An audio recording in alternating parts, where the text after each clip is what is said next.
you at, Berto? We still going. Spam up, y'all. Hold on. We still going. We still. It's burning.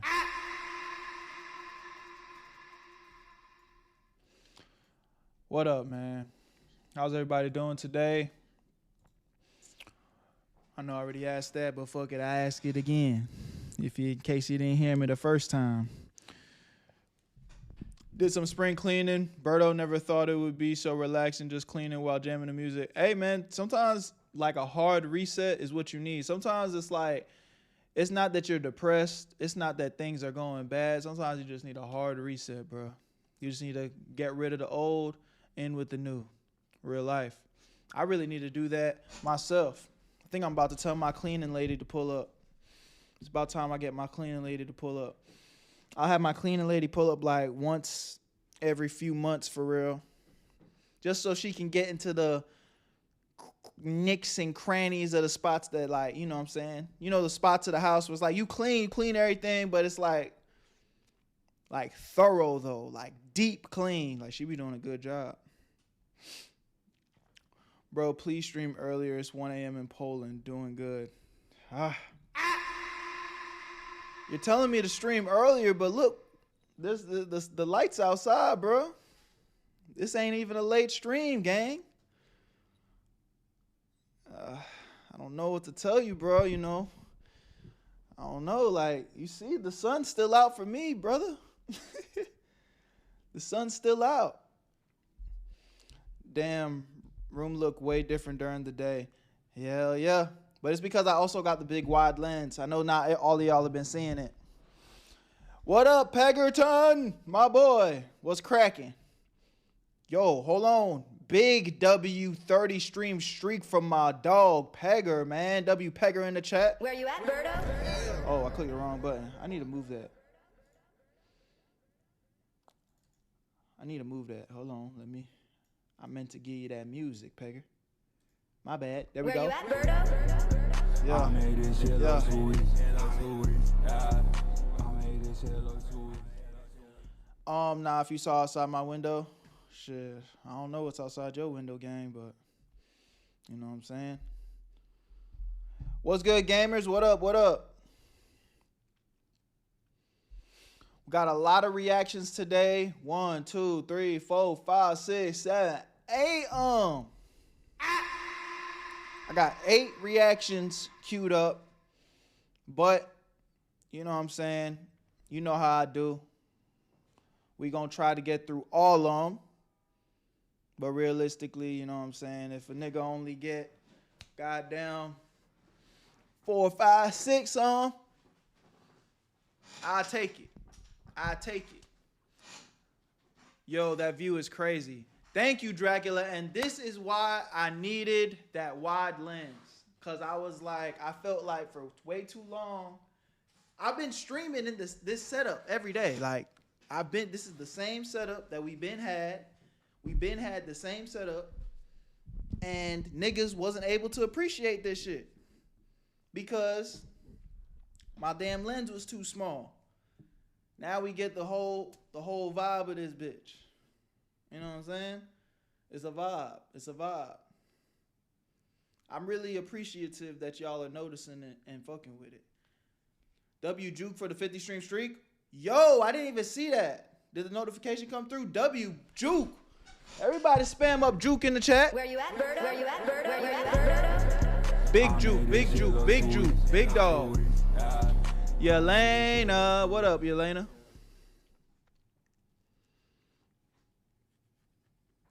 $50 just the beginning. Oh, she going for that honey bun. Juke says she going for that honey bun. All right, y'all. Well, if y'all ready, man, let's get this stream started. Love y'all. Appreciate y'all as always. What's good, Carrie? Welcome to the stream. Hey, I'm not making no promises. But just putting it out there, me and Dior might do an IRL stream tonight. Might. We got to figure out if we can find a cameraman. But we might pop out and do an IRL stream tonight. Might. Emphasis on the might. So y'all don't get too excited. But if you see that notification come on after this stream's ends, you know what's going on. But if we can find a cameraman last minute, because we really was just talking on some last minute shit. So I'm probably gonna be popping out tonight for sure. But if we can get somebody to come follow us around with the camera, we'll give y'all that IRL, a little IRL out here in Houston knit life. Random guy, I don't know, you look cool, like your jacket, how are you? Hey, welcome to the stream, Ashanti. Welcome to the Where You At family. My name is Berto. Where you at, Berto? And this is the Where You At family. We stream virtually every day, so make sure you follow up, join the family, man, and you know, we here. I appreciate you. And yes, I love this jacket. This is actually one of my favorite jackets. Yellow's my favorite color. I hear Houston is lit during spring break. Oh, it's overly lit. You know what I'm saying? But, you know, you also got to be safe out here. Appreciate that follow. Welcome to the fam, for real. Sorry I missed yesterday. Was on Dior stream, doing okay. On round 2 of antibiotics. Hey, big prayers in the chat for Carrie, man. Big prayers in the chat for Carrie. You know, she's like a day one in here. She's, you know, fighting some shit right now. And, you know, we only wishing that she has a full, healthy recovery. Much love to you, Carrie. Just know we love and appreciate you here where you at, fam. Let me get that word of the day again, Yelena. And we gonna keep it pushing. Peter. Like I said, we got 8 of them today, chat. So we might as well get to it. That dream was planted in your heart for a reason. Chase it. Trust God that he will guide you to achieve greatness in your life. Can I get a big amen in the chat? Where you at, Berto? Where you at, Berto? Where you at, Berto? Big amens in the chat. Thank you, Lord, for another blessed day, for waking us up and paving the way. In Jesus' name, amen. I love y'all. Appreciate y'all as always. Come on, man. Y'all already know the damn dealio. Let's get to it. Yee! Reaction time. First vid of the day. Let's go. Where you at, Berto? Where you at, Berto? Where you at, Berto? The epidemic of performative couples. Want to see the cringiest, most coupley thing ever? This is called a love surge. And we do this when one of us has like so much love in our limbs that we can't contain it. So much love in your limbs. Oh my God. This one's going to be a fun one. Make sure y'all tap into the Twitch stream so you never miss a live reaction. That's Where You At, Berto. Come on, man. Where you at, Like, Berto? we're gonna explode. So Sean is having a love surge right now, and he's gonna wrap around Look me at these fucking and losers. shake with the electricity of love Holy. until I catch it too and start shaking, and then you explode with a love surge. Weirdo. Weirdo. Cringy. One thing I can appreciate about that clip is the self-awareness, because I'm glad she acknowledged that that shit was corny as hell. But believe it or not, as corny as it may be, there's millions of people out there who are tuning in for this type of content. The most obviously staged, performative, setup, corny Shams. content. I mean, some of this stuff will even give romantic novels a run for their money. And I think the most insane part about this whole thing is that people actually believe clips like this. And then we were in the car and he was like, okay, well, not this upcoming Yeah, go ahead and leave that man, bro. I mean, unless you're into sweetness, I cannot believe I'm witnessing a male twirl his fingers in this girl's hair, bro. Whoa, it's crazy we live on the same planet as some people, man.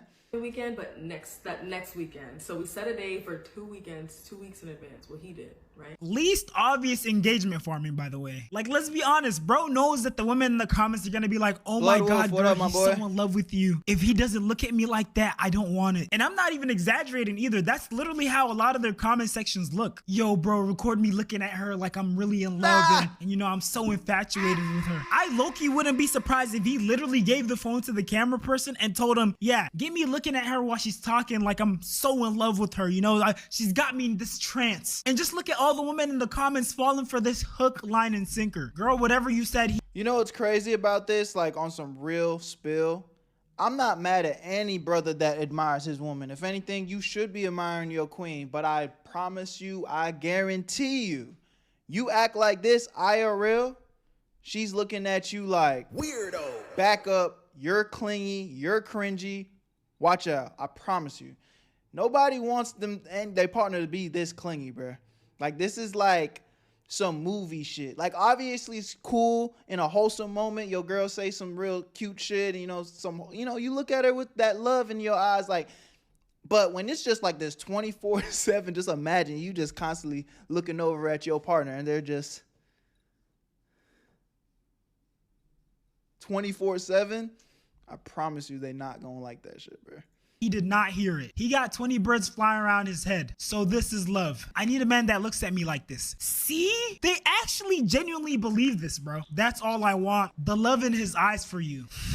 And you know, putting aside the fact that they obviously know that the camera's recording, I might actually believe this once or twice. But when your whole page is filled with content that looks like a scene that's straight out of a romantic novel, I'm sorry, I'm not falling for that. And you know, if this was one of those things like WWE where everybody knows it's fake, but it's entertaining and there's like unexpected Tiger, who hurt outcomes you, sometimes, and you know, it's planned really well, so it's enjoyable, I totally understand. But no, there's people who fall for this feel type you of though, content, bro. hook, line, and It's a sinker. cold That's world. part of the reason why these couple pages are so popular. When it comes to social media, there's obviously a plethora of different types of content. You got the gaming content, you got the gooner content, you got the family channels, you got the comedic content, and then of course you have the couples content. These couples who basically record their day-to-day lives and showcase how much they care about each other, all the things they do for one another, how deeply in love and infatuated they are with one another. Some popular white couples include Megan and Jack, Austin and Lexi, Sam and Monica, and then on the black side of couples content, we got De'Ara and Ken, Chris and Queen, Neek and King, The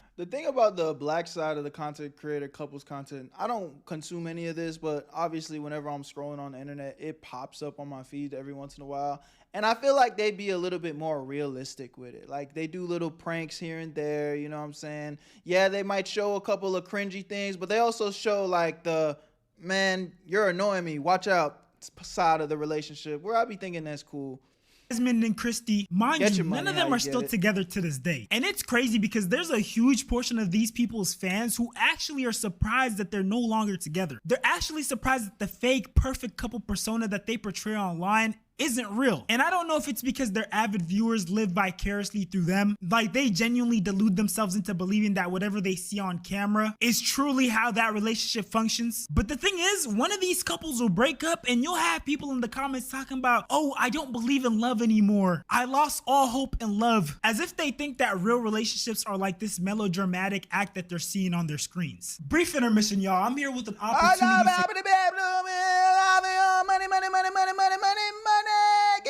Get your money. Example of what I'm talking about is Christy and Desmond, the huge internet couple who recently broke up. And honestly, after seeing clips like this, I don't even know why people are surprised that they broke up. I could have seen that shit coming from like 10 miles away.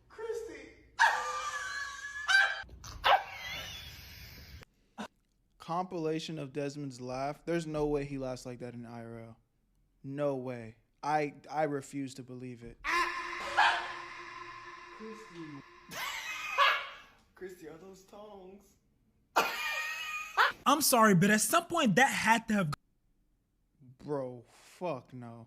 Weirdo. Ain't no way. gotten exhausting. Because imagine every single day for years on end, over and over again, you're getting hit with similar pranks and you gotta walk into a room or walk into your car and act like you don't see the camera that's low-key right in front of your face. You gotta pretend like you're not expecting the prank that your partner does about the same time every single week. And on top of that, you gotta act like the joke that was said or made or the prank that was done on you is still as entertaining or funny as the first time it was done. I'm sorry, but unless you're some sort of A-tier trained actor, I don't think a normal person can keep this act up indefinitely.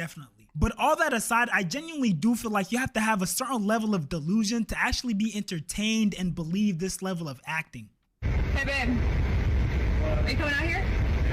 Okay, let's see how long I can keep my hand here while the window goes up.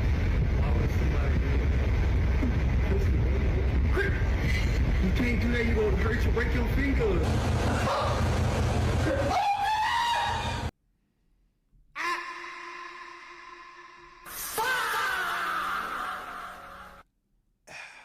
Here's what I'll say. This shit is cringe as hell, but because I know how TikTok works and I've had my fair share of being a TikTok influencer and making skits and whatnot, mind you, again, I'm talking from experience. I used to have a TikTok page that we ran up to like 3 million followers. People are watching this. People are paying for this. And it's just kind of like, if this is how you get your money, bro. Get your money. You know what I'm saying? But I will say why I don't make TikTok content anymore, because it's like I'd rather be known and blow up for being myself and being authentic. I couldn't keep up with the cringy bullshit no more. I couldn't keep up with the fake skits that, you know, that are showing a fake side of my personality that's not really me. Like, it's just not for me. I'd rather it be a slow grind and, you know, build my audience brick by brick. You know what I'm saying? And let people rock with me for me and who I really am as a person. But if this is how you get your money and you don't lose no sleep at night, hey man, do what you do. But that don't mean we not gonna point and laugh though.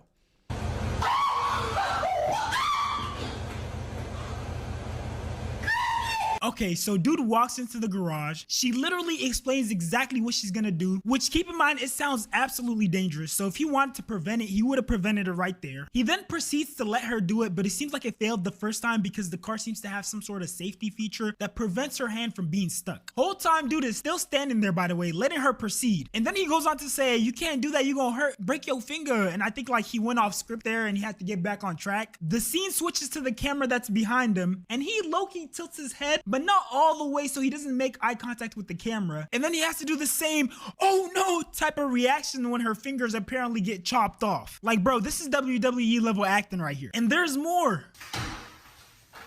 What is wrong? You need to take off the scales! When will this stop? Again, digital footprint of doom. And now they're broken up, you know what I'm saying? They're not even together no more. The money's shortening up, and it's just like you just have years and years worth of content of you just looking like a fucking weirdo. You know what I'm saying? It's just, hey man, get your money how you get it, but boy, that's your legacy, man. You know what I'm saying? That's your legacy. I don't want that to be my legacy, bro. Was he trying to send us subliminal messages? And it's crazy because at some point it became so apparent to see the point where he became completely fed up with the process of making content with his wife. I ain't gonna lie, dude was looking like he couldn't stand her ass. Yeah. And the thing is, his little default laugh started becoming harder and harder to watch. Like, this dude will go from being dead serious to hysterically laughing with no in between. And for avid laughers like myself, you know that when you laugh, there's low-key a buildup. At first the joke sets in, you know, your brain is processing it, and then you giggle a little bit, and then you start laughing, and then there's like the peak of the laughter where like the jokes set in and like you complete. They were making more than $100,000 a month for that money. I'm doing that too. And that's why I say it's like, bruh, if that's how you get your chicken, I really can't knock you down. Appreciate the follow, but it's kind of like, as a content creator and wanting to have longevity in this space, I'd rather just be me. I'd rather just be me. I'd rather make less money being me. Cause yeah, you make all that money, but you see what happens. You get tired of keeping up the act. You get tired of playing this character that's just ultimately corny. You know what I'm saying? It's just kind of like, and then what do you do now? The money dries up. You're not making $100,000 a month anymore, but you live in $100,000 a month lifestyle. Now what do? Now I'm depressed. Now I'm looking at myself in the mirror like, what the fuck am I supposed to do? Internalize it, and then you slowly like taper off. You What don't up, go Zaza? 0 to 100 like this. You see how that low-key looks crazy? And see, there's this thing that I think that people who are chronically online tend to suffer from, and it's something called object permanence. And just to explain object permanence a little bit, it's something that babies have where if they don't see an object or a person, they think it doesn't exist. That's why babies find things like peekaboo so entertaining or sometimes shocking, because you're literally disappearing and then reappearing. But the point I'm trying to make here is that these adults suffer from the same thing. They think because they don't see these couples arguing that their arguments don't exist. They think that since every time they see them, they're portraying this perfect relationship, that's how their whole relationship is. And that's why relationship content's so tricky. Like, for a long time, I'm not in a relationship right now, but it's like, you know, every time I do have a little bit of a situation, I be wanting to bring y'all that type of content, you know, the boy-girl content, and give y'all that dynamic. But at the same time, you start putting too much shit on the internet, bro, it's like, it always gets weird. Because now you kind of always are in this weird place like, am I doing this for my relationship or am I doing this for content? And then the lines start to get so blurry. Now you wondering like, is my relationship even real? Is my relationship even authentic? Or are we just a goddamn content mule? You know, and I feel like I'm not judging nobody that makes relationship content, because I feel like if you guys are disciplined and mature enough, you know, you can find that balance. But that's why we always do see a lot of times them relationship couples, it does end messy and in tragedy, because it's like, I think it's hard to keep everything genuine. But in all honesty, if more of these internet couples were transparent, this is some of the things you would see. Babe, don't touch me in places when I'm recording.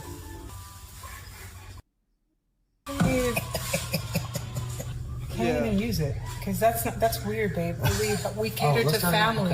Okay. And I think another thing that people need to acknowledge is that at some point these couple pages don't just become about the relationship. Sure, they might start that way, but at some point it becomes a business. Because when you include the views, the sponsorships, and all the above, these couple pages can easily be bringing in millions. So I definitely feel like there gets to a point in the relationship where there's a crossroad. Do we record every second of our day and make content out of it so we can make this money? Or do we try to preserve our relationship and keep it authentic? And of course, there's probably a balance between the two, but I can only imagine it being very difficult to try to maintain that balance, especially as they gain popularity and more opportunities start to present themselves. Like, I can't imagine trying to have an intimate moment with my girl and then like there's a camera right there and maybe we didn't do something right or it didn't turn out as well as it could have, so we gotta rerun it. Or maybe there wasn't even a camera involved to begin with, but we reenact it so we can get it on camera. And then imagine having to do multiple takes. Those relationships are probably extremely stressful. And I think the archetype of internet relationship that I hate the most is the interracial couple. Whether it's a black man with a non-black woman, where you have a bunch of weird black men in the comments talking about, yeah, if it's not snowing, I'm not going, or go where you're loved. Or the other side where it's a black woman and then a non-black man. And then you have black women in the comments who are congratulating her, praising her for not being with a black man. I think that's very weird behavior. We've already had a content creator get exposed for playing into this harmful narrative. This content creator's whole spiel was that she was a single mother of 2, and then this white man came and married her and basically acted like her savior. And then she would later on expose that she was basically funding the whole relationship, paying for everything. Deposit on our house.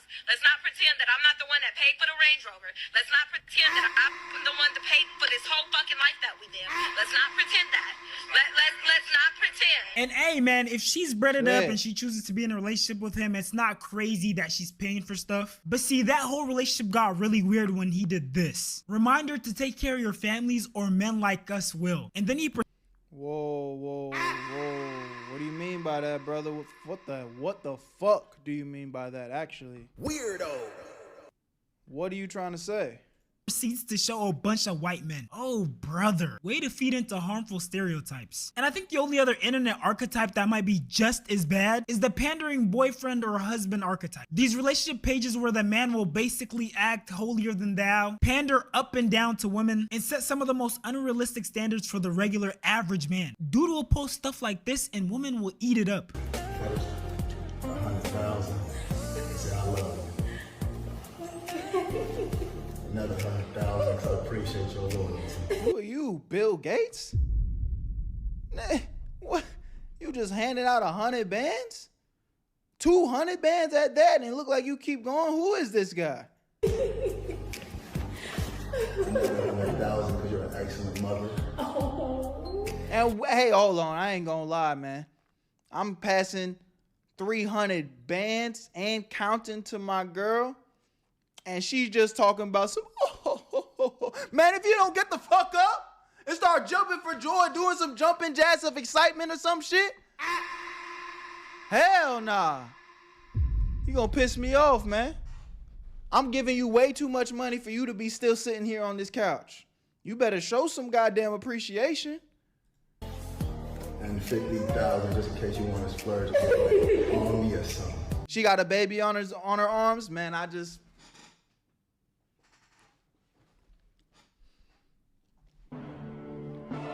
You think I give any actual shits that she has a baby in her arms? Man, I just gave her the baby's goddamn college tuition. She need to get her ass up and show some appreciation, man. Stop playing with me.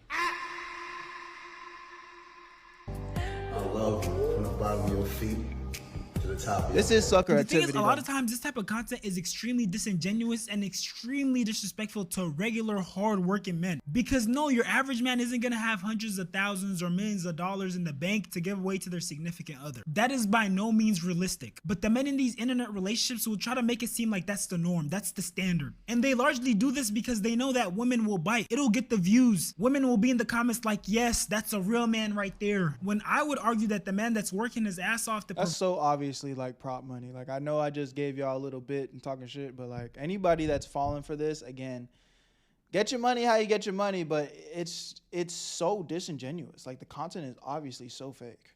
Provide for his family is just as much of a man, if not more. But with that being said though, that's really my biggest W video by that boy 40 Shans. Y'all appreciate y'all. Y'all let me know what y'all think about this in the comment section. Are there any couple content creators that you guys are watching that are actually cool? You know what I'm saying? I'm not judging y'all. It is what it is. If that's your cup of tea, that's your cup of tea. But you know, it's kind of like, don't idolize relationships online, especially when half of the stuff be performative and fake. You know what I'm saying? Real relationships, you know, come with problems and controversy and, you know, a lot of compromising. So, you know, it's what is portrayed online a lot of times isn't really how it goes down.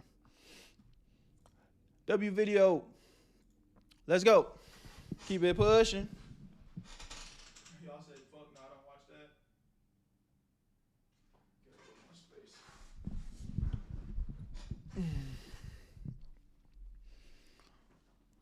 Let me I feel like the lighting's changing. It's getting a little bit darker outside. Let me adjust this mug.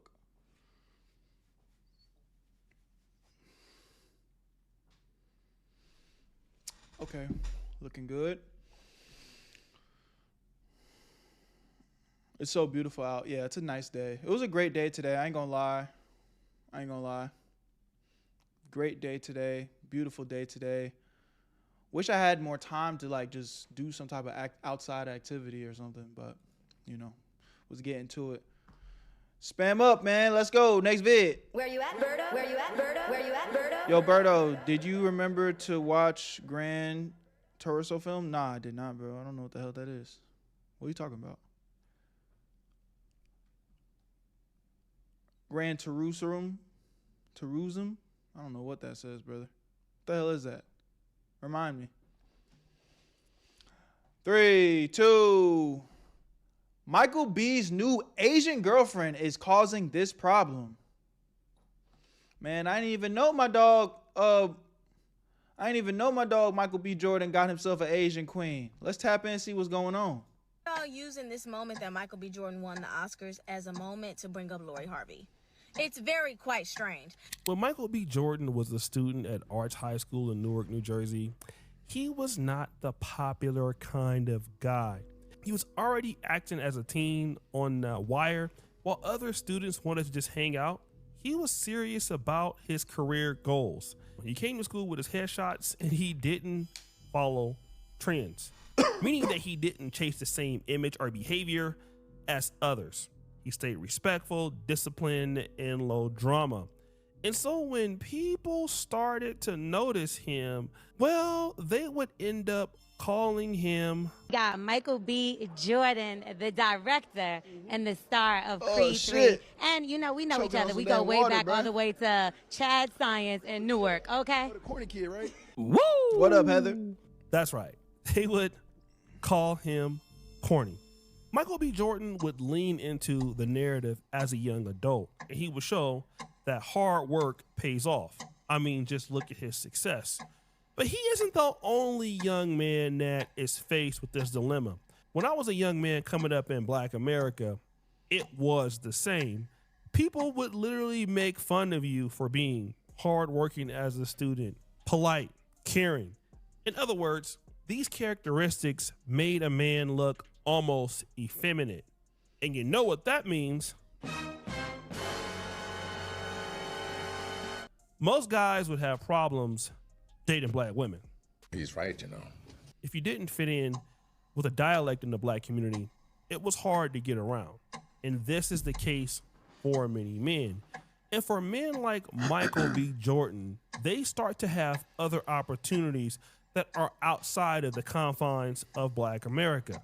Now, some of you brothers went to PWIs, predominantly white universities, where you moved to different cities. Some people moved out of the country, like I did. I lived in Europe for almost 7 years. And so you start to get different experiences, especially if you start to date different women. And that is exactly what Michael B. Jordan did. He dated women of other races all the time. In fact, it seemed that this was his preference, alongside Jonathan Majors. Then we started to see that indeed he did love black women, at least Lori Harvey. But as soon as she came, she went. Michael B. Jordan was single, back on the market, and back to work, as he's always done. But now there is a new rumor in town. And the new rumor is Michael B. Jordan is back on the romantic scene. And this time, it's with somebody that's non-black. I did not know Michael B. had an Asian He's queen. Dating Asian actress Urine Hall. As soon as he won the Oscar. Asian actress Urine Hall. Urine Hall? I'm not familiar with that. Urine Hall. Who is that? I can't find her. Is she like not popular or something? Let's lock in. See if I just want to see what she looked like for real. On March 15th, shortly thereafter, he was spotted in Malibu at this particular restaurant called Jeffrey's. Now, for those people who don't know, Jeffrey's is a low-key spot where A-list actors take people to kind of avoid the paparazzi. Welcome to the stream, DeMarcus. This is where Michael B. Jordan ended up with this lovely lady for some dinner and for some drinks. People who saw them together said they definitely look like more than friends. What movie is she in? I don't recognize her at all. Michael was all smiles and Urine looked absolutely stunning. Hey, that boy got himself an Asian queen. Damn. This brings me back to the conversation of so many intelligent and available black men out there in Black America. Why are these successful black men, who indeed are attracted to black women, dealing with these other women who are not black? And, well, They walk with their heads down. They got this demeanor on their look like, when I'm going to get these bills paid, or when I'm going to get this college student debt loan paid off. Just a lot of things, they're just not approachable. Shout out to brother Mark Cruz. He says that a lot of black women are just not approachable as they should be. But then, versus a non-black woman, especially at the gym, they'll smile at you, say hello to you, how you doing, how's it going? A black woman. I just feel like I can't co-sign this ideology because there's miserable black people on this earth, but there's also miserable white people. There's miserable Asian people. There's miserable Spanish people. Like, this is not a black exclusive trait. You know what I'm saying? And I get it. People like to have these conversations, but honestly, bro, this is not a black exclusive trait, being miserable or shit like that. You know what I'm saying? I just feel like it's kind of really lame to say that or keep that opinion going, man. You know, like, I feel like, yeah, there's probably some black women out there that may come off as unapproachable, but I guarantee you there's a long list of every other color on the rainbow that are unapproachable. This is not a black woman exclusive thing. She ain't saying shit. She walk around with the look like she lost her EBT card. but the Asian women, they're out there, they're available, they're willing to speak to you. And these are some of the things that black men complain about. But here is something that I never really thought about. But I understand. I mean, I was never one of those people who was like, man, black girls just don't like me. Like, I knew that there were black women that liked me, but my thought process was like, black women don't like me the way that I like them. You know what I mean? Like, they kind of like me. They don't like me the way that I like them, which, I don't know, that might be true. Now, this brother is obviously a man that I would feel like is educated. And he says that, hey, there are some black women that like him, and he definitely loves black women. But the problem is that the black women that he likes don't like him as much. However, the reciprocity is different when you deal with other races. Now, let's tie this back down to Michael B. Jordan. Michael B. Jordan was in a relationship with Lori Harvey. For whatever reason, that relationship ended. And of course, there were rumors that Michael B. Jordan wanted something more. He wanted marriage, but Lori Harvey did not want that. And so she ended the relationship. And this would indicate that, yes, Lori Harvey liked Michael B. Jordan at least a little bit, but not as much as he liked her.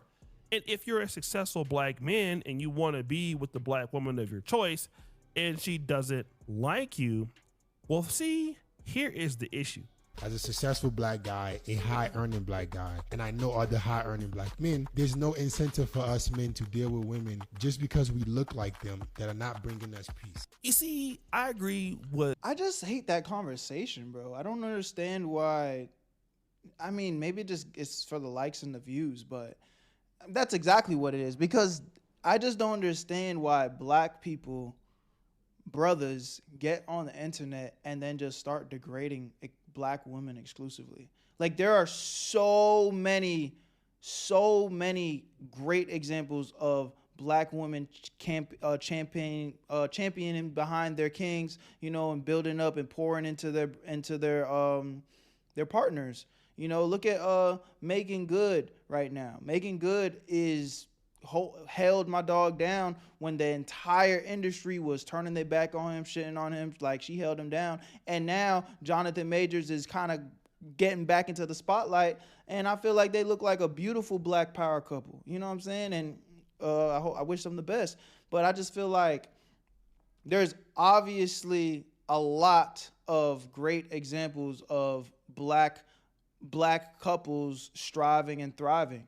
And there's also just as many, you know, bad examples of black people getting with white women or, you know, dealing with different races and them, you know, divorcing them, leaving their ass and taking everything they got.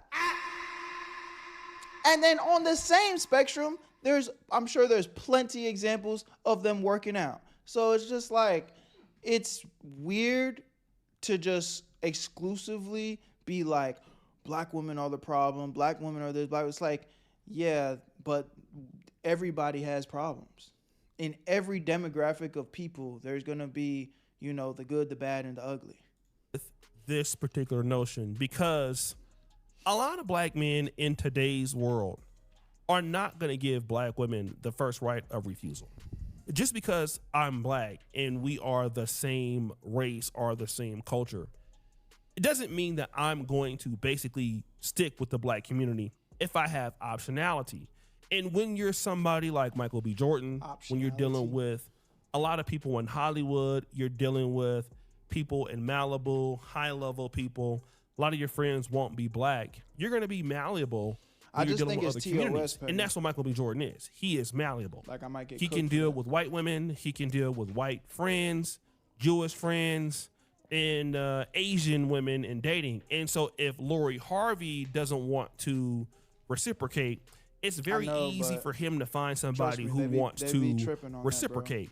And this is exactly what's happening with black men who are successful. Many black men love black women. I want sisters to understand this. It's not that black men don't want black women or don't want to be with black women or don't find black women attractive. It's just that sometimes when you're a certain type of black man, and I really mean this as a guy that went to undergrad and majored in biology, as a black man that went to medical school, I have to really bring out the Pookie side of me for certain sisters to really appreciate me. And that's the God's honest truth. Now, I definitely suffer from Pookie-itis. Got him! What the hell? But if I don't dig into Pookie-itis, it might be a little difficult for me, as it would for certain brothers. You see, just being a good-looking black man or a black man with a lot of money or a black man with a lot of opportunity, that may get you in the door, but certainly it won't keep you. And a lot of sisters, even though they're successful, they may not be used to seeing a successful black American man or African American man that they can relate to because maybe they haven't seen it when they were coming up. Now, sure, somebody like Lori Harvey could, but the reality is if Lori Harvey is not going to treat him right, somebody else will treat him right, which brings to the larger discussion this. I'm not trying to be a hater because we don't know the full situation, but Lori Harvey really, really fumbled Michael B. Jordan. Now, this is a conversation we can have. Definitely. I mean, we don't know the whole situation, and we really don't know Lori Harvey's character outside of the fact that it does look like she's weird because you want to call her a gold digger, but she's literally Steve Harvey's daughter, so I'm sure she has no shortage of money. But it looked like she just jumping around from successful guy to successful guy, and you know, that boy Michael B. Jordan is having a hell of a year. Like, just won an Oscar. He's been killing it role after role, leveling up at year after year. You know what I'm saying? Getting into little controversies, but coming out on top. That boy Michael B. Jordan's leveling up, man. I know Lori Harvey low-key kind of like, she gotta be looking in the mirror like, damn, I ain't played my cards right on that one. I should have let him put a ring on it. Like I said, we don't know the situation. I don't know that either of them. It might have been bad. Who knows? But if the rumors are true, she really fumbled. Every video I see of him around women, he's so polite. Yeah. He's so lovely. He's, If I had Michael B. Jordan, trust, you would never hear a word from me again. Okay? You would never hear a complaint. Period. Did Lori Harvey fumble the bag? Now, it's easy to say that now, but maybe she didn't. At the end of the day, you know, there's some parasocial shit we're talking about right now, though. We don't know Michael B. Jordan behind the scenes. That nigga could have the best PR training of all time, but realistically, we don't know how their relationship broke out, why they broke up. We don't know nothing. So I think it's better to just give them both the benefit of the doubt, because neither one of them have come out and said anything nasty about each other. I mean, there is some possibility with Damson Idris. She's still relatively young. She could find somebody else. But a lot of black women do fumble the bag.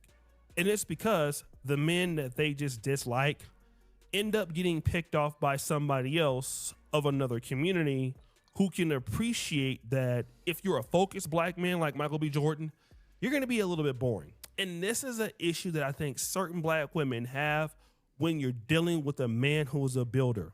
A man who is a builder, ladies, listen to me when I say this, stop the show. A man who is a builder is not exciting. He's working a lot every day with the routine, a lot of focus.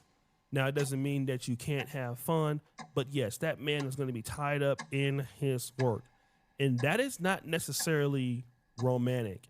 It's not. You know, I've said this to y'all before, but women will say they want a hard-working man, they want a focused man, they say they want all those things until they get one. Then they get one and they're looking around confused, like, why do you never have time for me? Why are you know, you're always busy, you're always, it's like, yeah. I'm on that grind. I'm trying to take over the world. I don't necessarily have the same luxuries of sitting around and coddling to you every single day. And, you know, when you're in love with a woman and you are in a relationship, you still need to make time. You still need to find ways to prioritize that relationship. But, bro, you know how much sacrifice you got to make to be great, bro? Like, you're not just going to be laying around all day, cuddling, watching Netflix all day, going on dates every single day, you know. And I feel like a lot of women, they don't realize that the standard of man that they're asking for is a hard-working man, a focused man, you know. And I'm not by any means saying that the brother shouldn't make time for his woman and, you know, compromises, but yo, you got to realize, be careful what you ask for. Some of y'all are actually more cut out to just be dating the average Joe, which there's nothing wrong with. There's nothing wrong with dating the average Joe, but he probably gonna have more time to tend to your needs the way that you would like them to be tended to. Necessarily a relationship that you feel has a lot of intimacy. And of course, that relationship may come with some sacrifices on your end. And a lot of sisters, if they have not seen that man coming up, it could be a problem. On the contrast, a lot of non-black women have seen some of their fathers go through this, especially whites, Asians. They can understand that being with a man that's a builder require the sacrifices, and maybe they can fit into this a little bit better. Again, I ain't gonna lie. This is, you know, O'Shea, I feel like this is just an L take on this video, man. Like, the whole angle just feels like you're trying to say black women aren't capable of doing this. And that's just not true. That is just not true. That is like, there are gold digging, opportunist type of women in every single race. And there is good, loyal, beautiful women in every single type of race. Like, I don't like how he's framing this, to be honest, bro. And for these black men who are talented and who want a black woman, and if a black woman cannot understand this kind of man, then they are going to struggle keeping said man, because this man will have optionality because of his hard work.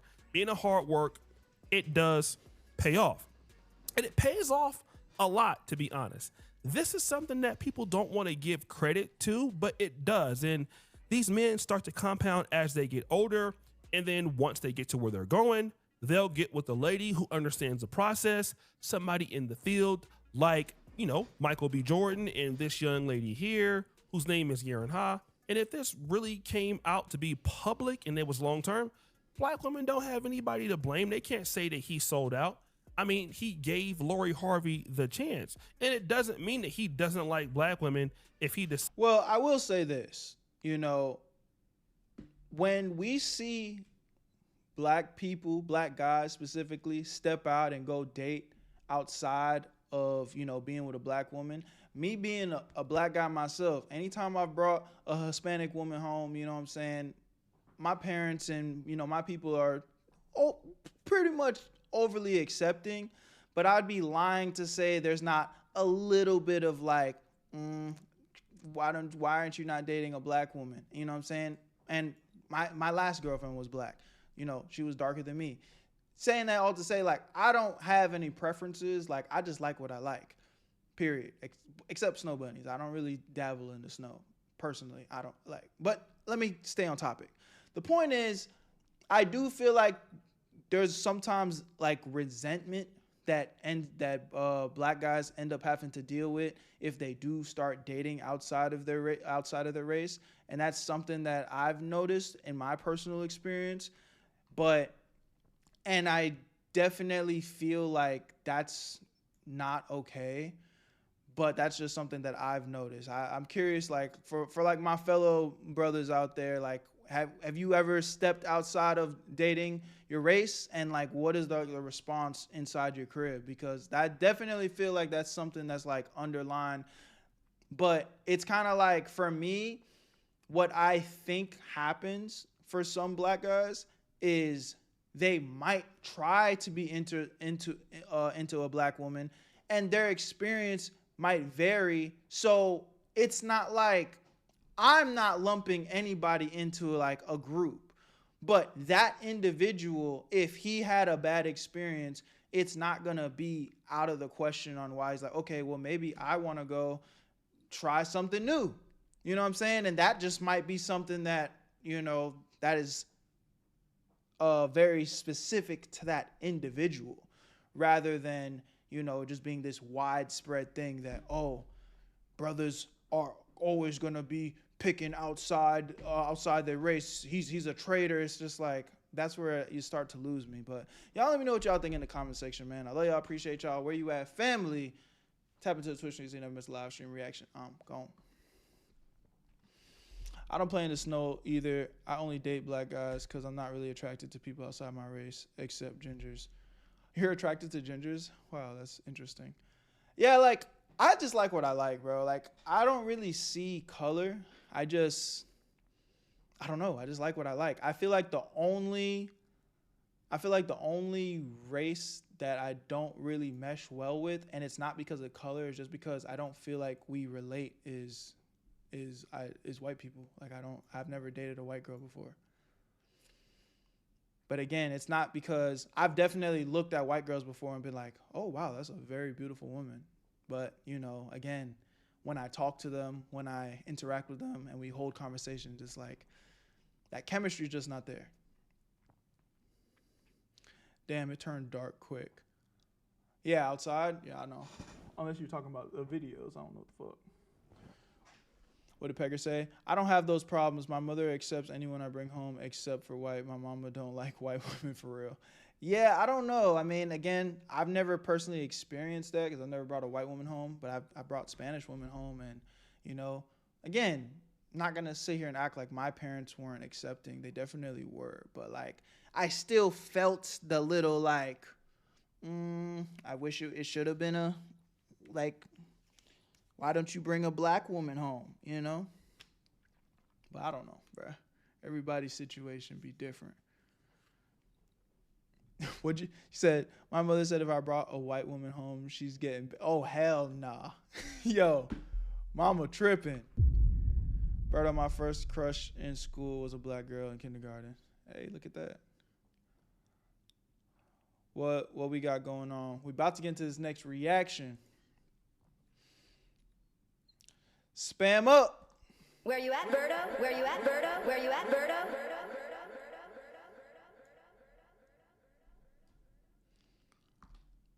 Ryan Coogler is getting canceled over this. Damn.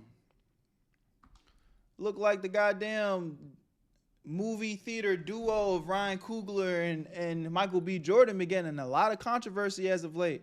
I don't know what's going on. Make sure you guys tap into the Twitch streams so you never miss a live stream reaction. I love y'all. Appreciate y'all. Come on, let's do it. Sinners just won 4 Oscars, and all of a sudden, Ryan Coogler is receiving criticism for his lack of inclusion, while his politics and views on the LGBT+Q community have been put under a microscope. Just somebody voguing would have been a very simple, easy ad. It would have taken nothing away from the film. And Ryan Coogler himself... Bro, this is the exact thing. Oh, I can't wait to read the YouTube comments on this one. Because people going to say that I'm hateful and just because of what I'm about to say. But the one thing that I literally hate the most in like modern day television now is forced inclusion. Hear me very clearly. I don't have a problem with inclusion, but forced inclusion, like it literally has nothing to do with the plot, nothing to do with anything that's going on in the storyline, and it's just like, let me just throw this out there. Gay shit. It's like, okay, again, I one of my favorite movies is Moonlight. The whole movie is about a nigga finding himself. He's gay. He's coming out the closet. He's trying to navigate. Gay representation, overly inclusive. Amazing movie. Amazing movie. You know what I'm saying? The whole plot revolves around his sexuality. Cool. But like when we are literally watching a movie about goddamn lions and I don't know, dinosaurs. We're watching a movie about dinosaurs, people running away from dinosaurs, and you know, that's the plot. That's literally the plot. We gotta have a fucking gay sex scene out of nowhere. It's like, what? I don't understand it. I don't understand it. And so people are mad at Ryan Coogler for not forcing inclusion in his movies? I don't understand.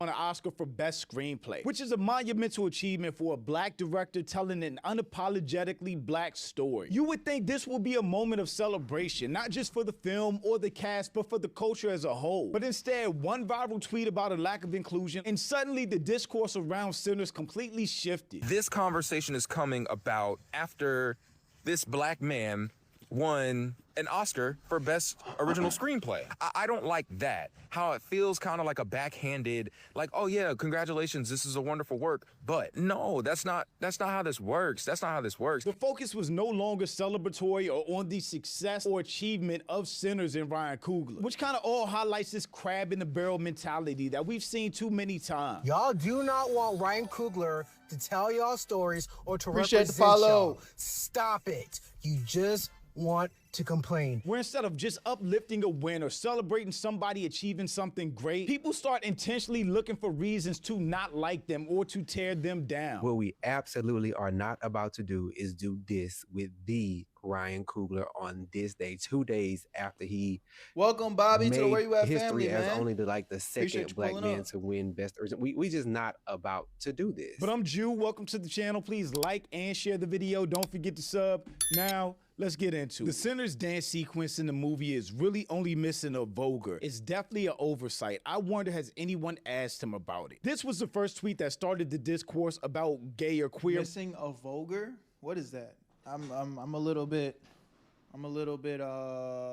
ignorant to what that is. Representation in Sinners. I think it's worded interesting though, especially it's definitely an oversight part. There are a bunch of different cultures, subcultures, genres, subgenres in the black community, from music to dance to lifestyle, that were not represented in that specific moment, in that specific scene, which in my opinion is one of the greatest scenes in cinema history. It's my favorite, hands down. But I think anybody can say that about anything that they represent or love that's not represented in that moment in the film, right? There weren't tap dancers in there. If you're from the DMV, nobody was beating their feet in there. They didn't have hyphy dancing in there. Ryan Coogler is from Oakland. It's just so many people that weren't represented in that one specific moment in time in that scene, which makes sense because Ryan was telling a very specific story about a very specific moment in time, and the through line just being black music or culture in that way. So of course it's not gonna represent everything. And I don't think Ryan Coogler has to represent every single thing in his films. No filmmaker, no white filmmaker is asked to represent every single thing. So it's definitely like an unfair suggestion or ask. But like I said, I don't think this one specific tweet was bad or offensive or anything like that. But of course, with 1 million views, it caused a ton of reactions and responses to it. And just from the comments under that tweet alone, you can kind of see the discourse. Why the fuck would they have a vulgar? They'll have to fix it when it comes to Broadway. They'll have to fix it. It's just really interesting. It's like a built-in entitlement that it has to be a certain way. When it doesn't, it's somebody else's vision. It can be however they want to make it. I was thinking it was missing a drag performance as well. Again, anybody that wasn't represented is going to feel like, oh, well, it can also include that, but it doesn't have to. Somebody tweeted that the big dance sequence in Sinners should have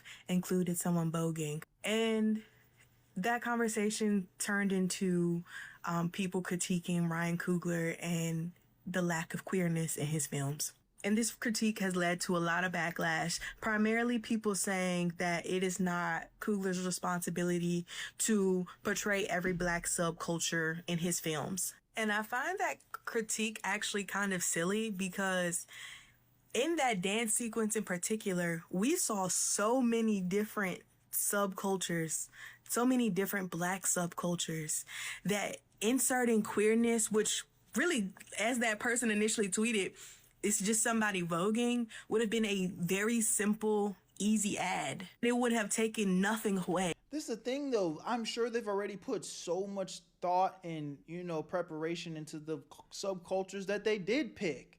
You know what I'm saying? And I'm sure there's a long list of other ones that got left out. This is really one of them situations where you just can't make nobody happy, bro. Because if you would have included it, it would have been controversy. Oh, because what did I just got done saying? I probably, well, in Center specifically, in that specific scene, honestly, if they had a drag queen in that scene, I would have thought nothing of it. I would have thought nothing of it. I wouldn't have felt like it was forced because I felt like literally that overall scene was representing a bunch of different subcultures, a bunch of different vibes, a bunch of different situations. So it's like, okay, that makes sense. They're just putting another piece there. But I guarantee you there would have been somebody saying, oh, look, it's forced. They're trying to force, what you call it, gay stuff into the movie. I don't think that would have been the case. But now that it's left out, everybody's mad. It's really one of those situations where it's like, you really just can't make everybody happy, and ultimately you just got to do what you got to do, what you want to do. You know, if you're creative and you are in this space, it's like just have fun, do what you want to do. But what I will say is stay true to what you want to do, because I feel like there's a lot of, you know, there's a lot of content that's coming out nowadays that is, I feel like there's a lot of content nowadays that's just being watered down with agendas. You know, let the content be the content. If it is your agenda to be inclusive, then do that. But if it was your agenda to make a story about X, Y, and Z, stick to the agenda. Stop having the higher ups try to make you be like, yo, I think that you should change X, Y, and Z just to be inclusive or just to appeal. And let's take it off the conversation of, you know, a sexuality.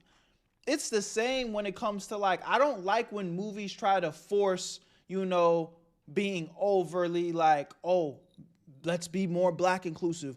Oh, let's be more Asian inclusive. Like, it's just like, just do what you were intended to do. If you got done and turned in the script with the intention for this to be like a great opportunity for black representation, a great opportunity for Spanish representation, Asian representation, or the history on white people or in some shit, like if that was the intention, then cool. But when y'all start, it like we could tell, we could see from a mile away, because the story is going one way, and then it's just like this random left bomb of something that has nothing to do with the plot. We can see it. We can see it every time. From the film. And I really want people to sit with why they think black queerness is not a canon event. Black queer people did not fall out of a coconut tree. And they for sure existed in 1930s Mississippi Delta. But that tweet and the discourse around it really led to the next one, which I think was a lot more divisive. I would like to know Ryan Coogler's politics around queerness, though. He is a film director, just like any other film director, and he speaks through his art, through his medium. I've never heard this question or demand directed at Martin Scorsese or Steven Spielberg. They never asked Quentin Tarantino, Martin Scorsese, Francis Ford Coppola, Taylor Sheridan, or Steven Spielberg what their personal politics are and thoughts on gayness. But when it comes to a successful successful black man from Richmond telling his stories, now this is needed. That is my point exactly. He's telling his stories from his life experience, the things he's been inspired by. The twins Smoke and Stack, I believe, were connected to his uncles or his aunts. It's just really weird that all of a sudden this is a problem that Ryan Coogler has to address, or it's taking sinners down a peg because it didn't have this specific representation, when that wasn't the story it was telling. A lot of people are highlighting how Ryan Coogler doesn't have a lot of queer representation in his work. I would like to draw our attention to something else, and that's the amount of vulnerability. You know what's another like big thing that just needs to be addressed? Lack of inclusion doesn't mean you hate somebody, bro. Lack of inclusion doesn't mean, like, because that's the narrative they're gonna point to next. Oh, he's racist, or oh, he doesn't like gay people because he's not doing X, Y, and Z. How about, like, that's just not what I'm trying to do. Like, I don't got no problem with y'all. Like, I'm not losing no sleep. I'm not thinking up and plotting on how to make y'all lives harder or nothing. Like, I'm just minding my business. But some people take that as, oh no, you hate. You have hate in your heart because you're not going above and beyond for something that really ain't got nothing to do with you. Because a straight man that is trying to tell his story, like, honestly, me saying he's a straight man has nothing to do with it. Just a human being that is trying to tell the story that he wants to tell, because he didn't fit your agenda and your brain, he hates you. No, that is such a stupid mentality. Weirdo. And relationship and closeness that we've seen between black men, the affection that we've seen between black men. I cannot, that has been sitting with me for these last couple of days. When you saw the way that they embraced each other when they won the awards, the way that they talked to each other when they're on the press junket before the movie was out, while the movie was in theaters, and during this awards campaign season, that you don't see a lot of black men being vulnerable and open and embracing each other like that. And I would be remiss to not say, when we're having conversations about representation, particularly with queer folks, particularly with black queer folks, you want to ensure that safety and representation are not mutually exclusive, meaning that they need to both exist at the same time, right? And one of the ways that we have to challenge homophobia in our communities is through addressing the way that men show up, addressing masculinity. We cannot create safe environments for representation to flourish if we're not challenging the way that men historically show up in our communities. We can't. It's also kind of unfair to put the onus on him to be the one to create spaces for queer representation if that's not a space or a community that he exists in. Now, I think there's an opportunity for a conversation to say, like, can we platform more queer artists, whether that's actors or folks who work behind the scenes, writers, producers, cameramen, whatever the case may be. And it's also, who's to say that they haven't? This is the thing, though, and I'll say this. I feel like I'm all for that. But when we're talking about platforming and, giving opportunities to anybody, doesn't matter the color of your skin, doesn't matter, your background, doesn't matter your sexuality. When it comes to platforming, I don't think, and we're talking about entertainment here. We're talking about putting people in movies and, let's just keep it on the topic of acting, right? This really can go into any industry. But if you're not good at your job, and listen very carefully to what I'm saying, because I already can feel the hate comments typing. Listen to what I'm saying. Doesn't matter what your sexuality is, doesn't matter what your skin color is, it doesn't matter what the hell you got going on. If you are not a good actor, I don't want you in my movie. If you're an amazing actor and you also happen to be gay, come act in my movie. And you fit the role. If you're an amazing actor and you happen to be white, black, Asian, and gay and you fit the role, come act in my movie. But what I feel like is happening is people are trying to force the gay actor, force the, this representation actor, and they're not even a good actor. Listen, man, I already see the discourse because y'all not really hearing me though. I want more representation for all the things that need to be represented, sure.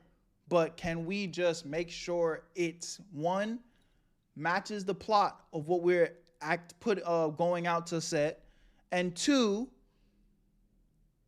can we make it good? Because it's like nobody's showing up in the movie theater and selling it out if the movie fucking sucks.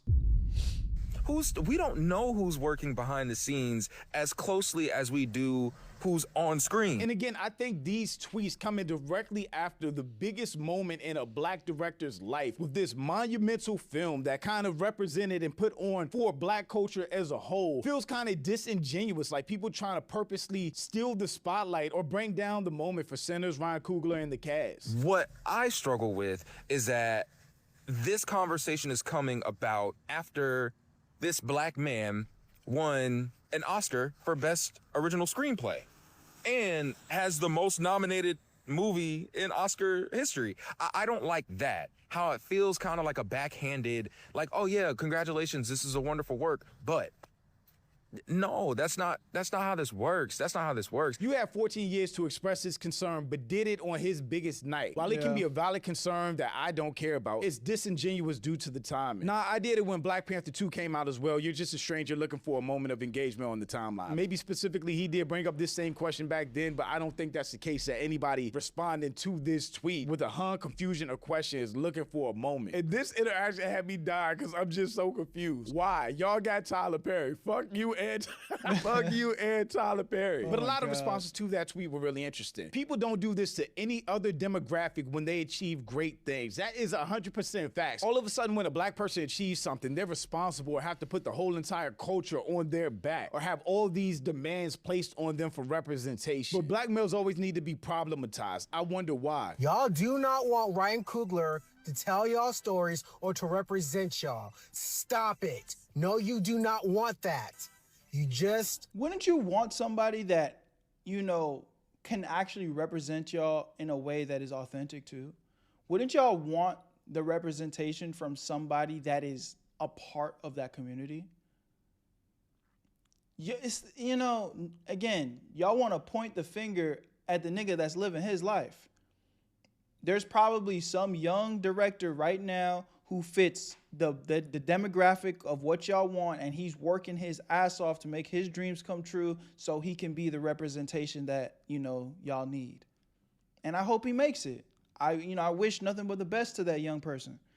But it's like, y'all want somebody, again, that is just living his truth and doing what he wants to do and is successful at it as a black man, and he's got to be crucified because he didn't pick that agenda. Y'all want to pick the agenda for him. Want discourse. You just want to complain. You just want to say something on the motherfucking internet. Stop it. If y'all really cared that much about gay representation, y'all would not have let Noah's Ark movie flop. And that's all I'm gonna say. And then people start going even deeper with it. Absence of queers and sinners is simply the average black heterosexual imagination of black history. I don't know how that statement even applies to anything. Sinners didn't say gay people or queerness didn't exist. It told a very streamlined story about I can't believe I'm even having to explain this. It told a very streamlined story about two brothers coming back to their hometown in the South from Chicago and trying to build something of their own in a racist Jim Crow time period. Not to to mention it's a fucking vampire movie. Can we Yeah. relax? Despite that, black, trans, and queer are all up and through Reconstruction and post-Reconstruction history onward. The first trans woman to testify before Congress was a former slave. It's like he's making a completely separate argument because who argued that any of that wasn't real or wasn't happening? It just wasn't a specific story being told. My brother in Christ, Sinners was not a historic reenactment of black history. It was a vampire movie. Facts. Y'all just need to be honest and say you're looking for a reason to tear down Ryan Coogler because he is a successful black man. Not only that, the dude is a black man, doesn't code switch, tells his stories, employs his people, is married to a beautiful black woman. So why are we nitpicking this man all of a sudden? Why are we judging Sinners for the things that it doesn't include instead of all the greatness that it is? Much love, I'm Blood gay, Wolf. and I Much love, brother. genuinely enjoy seeing gay representation in the media, especially when it comes to black gays and black queer and black LGBT, LMNOP, all that. I genuinely love it.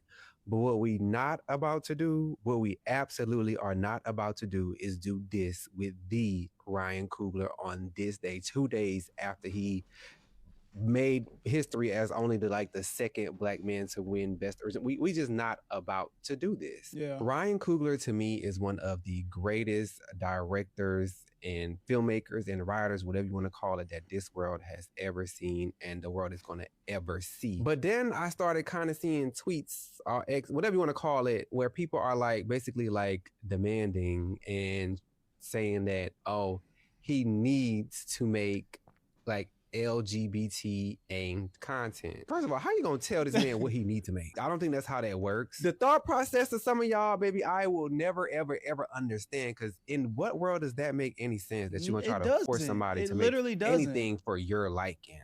Is you cool? Y'all do this thing where a black person makes it, achieving a new height of success. You throw every single issue affecting black people on their shoulders, then criticize them for not solving or addressing it all. Stop it. And then the silly motherfucker that does try to address it and solve it all, and when they fumble, y'all be like, oh, look at him, he's a sellout.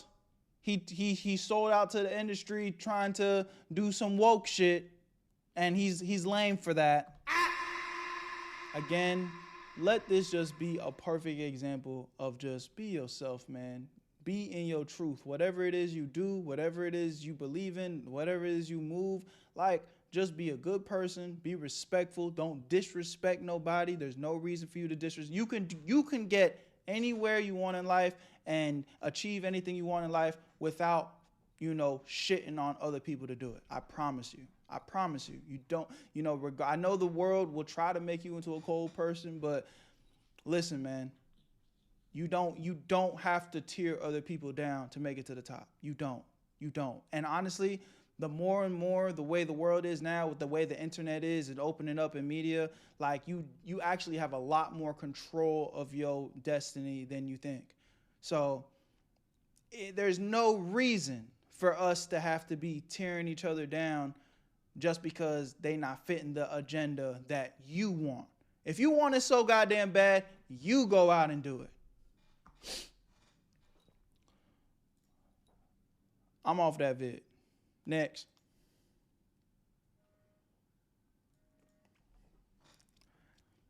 I know it's not black gays. Oh, fuck. Also, Twitter is a lot of white people cosplaying niggas on Twitter. I would not be surprised about that. That's probably a fact. Twitter's a toxic place. Just realized I never really heard Berto talk about anybody like that. What do you mean? What do you mean by that?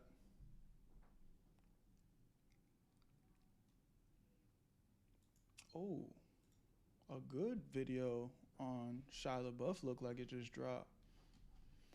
Might check that out next stream.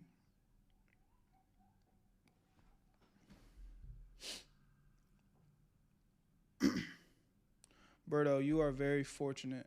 What do you mean? Thank you, but why do you say that? I don't hear you talk, shit talk, folks. Yeah, bro, because I don't really I don't get nothing out of it. I critique, you know what I mean? I'm literally a reaction channel, so I critique. You know, I say what I believe off of the things I see. You know, shit, y'all about to hear some critiquing in this next one for sure, just based off of the topic. But like, I ain't got no hate in my heart for nobody, man. When I cut this stream off and I'm not recording no more content, I'm not losing sleep, bro, over what some random motherfucker in the world is doing. I ain't got no hate in my heart, bro. I ain't got no hate in my heart. It's nothing but love. I'm leading with love, and I wish everybody the best. Even the stupid MFs that, you know, probably don't deserve better. I wish them the best. I hope that they find their way and maneuver better, bro, because there's not enough there's not enough time in the day for me to hate on a nigga. I already got my own problems. I already got my own shit to figure out. I can't be wasting no call it selfish if you want, but I can't be wasting none of my brain capacity on people that I don't like. Why I'm gonna do that? That don't even make sense. That don't even make no sense. Let's get into this next vid, man. Speam up. Where you at, Berto? Where you at, Berto? Where you at, Berto? 3, 2. Let go. Krishan Rock is trying to gaslight the internet about her kid. We recently reacted to the Krishan Rock situation with the newest interview, but I think there's going to be some more updates in this one, so let's get right into it. Love y'all, appreciate y'all. Tap into the Twitch stream so you never miss a live stream reaction. That's Where You At, Berto. Where you at, Join the Berto? Where You At family. Love y'all, appreciate y'all. Let's do the damn thing. YouTube disclaimer. This video is for commentary and discussion purposes only. All opinions are my own and mine and are based on public information. Nothing here is meant to be a personal attack or an accusation of illegal activity. Viewer discretion advised. YouTube, you see that? We don't want no problems. Let go. I'm getting Why? I don't believe in that. This is the face, that's the lower lip, upper lip. You are 20 weeks pregnant. Was it too late? Yeah, it's too late. He's just making it complicated for her because why tell me you want a baby? I got rid of his kids plenty of times before that. You feel me? I was ready to get rid of this one. He don't want it no more. Fuck it. All right. I don't want to have a baby no more. Y'all keep saying the other shit. Y'all want me to be saying. Let me just get this and leave it alone. So how come? Why can you give a child a lifelong ailment deliberately and it's all okay? So normally I stay out of two types of conversations on the internet where people are forced to give their opinions on somebody's relationship. I'm not parasocial FC enough for that. And then also when people are forced to give some sort of opinions on people's children. There are too many factors that go into it that make me not comfortable with doing it. Yeah, same. You know, talking about another person's child, at the end of the day, that feels like nasty, nasty work. But when it comes to Krishan Rock, we watched it, y'all. We watched it from day one. This woman has literally stunted this baby's life before he even was born. He didn't even have a chance. When I saw this clip of Krishan Rock on a podcast, I had to say something. Blueface doesn't seem active in a child's life because of his disability. Our son does not have a disability. He is developing at his own pace and hitting his milestones in his own timing. Every child is different, and I'm confident in his growth. If I said it, he had a disability, then he... Bro. But it's no like, accountability. I ain't saying, not even just that. It's like saying if someone, a doctor, anybody speak against your kid or yourself, then you should not accept it, bro. Yeah. Anybody, if they're guessing or whatever, no, the words. If the doctor says that you have cancer and you probably should get treatment right away, you should just ignore them because the doctor is hating on you. That doctor's a hater. That doctor wants you to take the L. So you should ignore the doctor. The doctor doesn't know you like you do. That's what this woman just got done trying to explain to us, bro. Weirdo. said what the word said. God said what the God says. If you're new to this channel, please make sure you hit that subscribe button. It goes a long way. Join this community. It's a pretty good one if I do say so myself. Now, back into the video. Whether it be the situation that happened when she was on Kai Cenat's stream. Yeah, because this one little. My bad, Chad.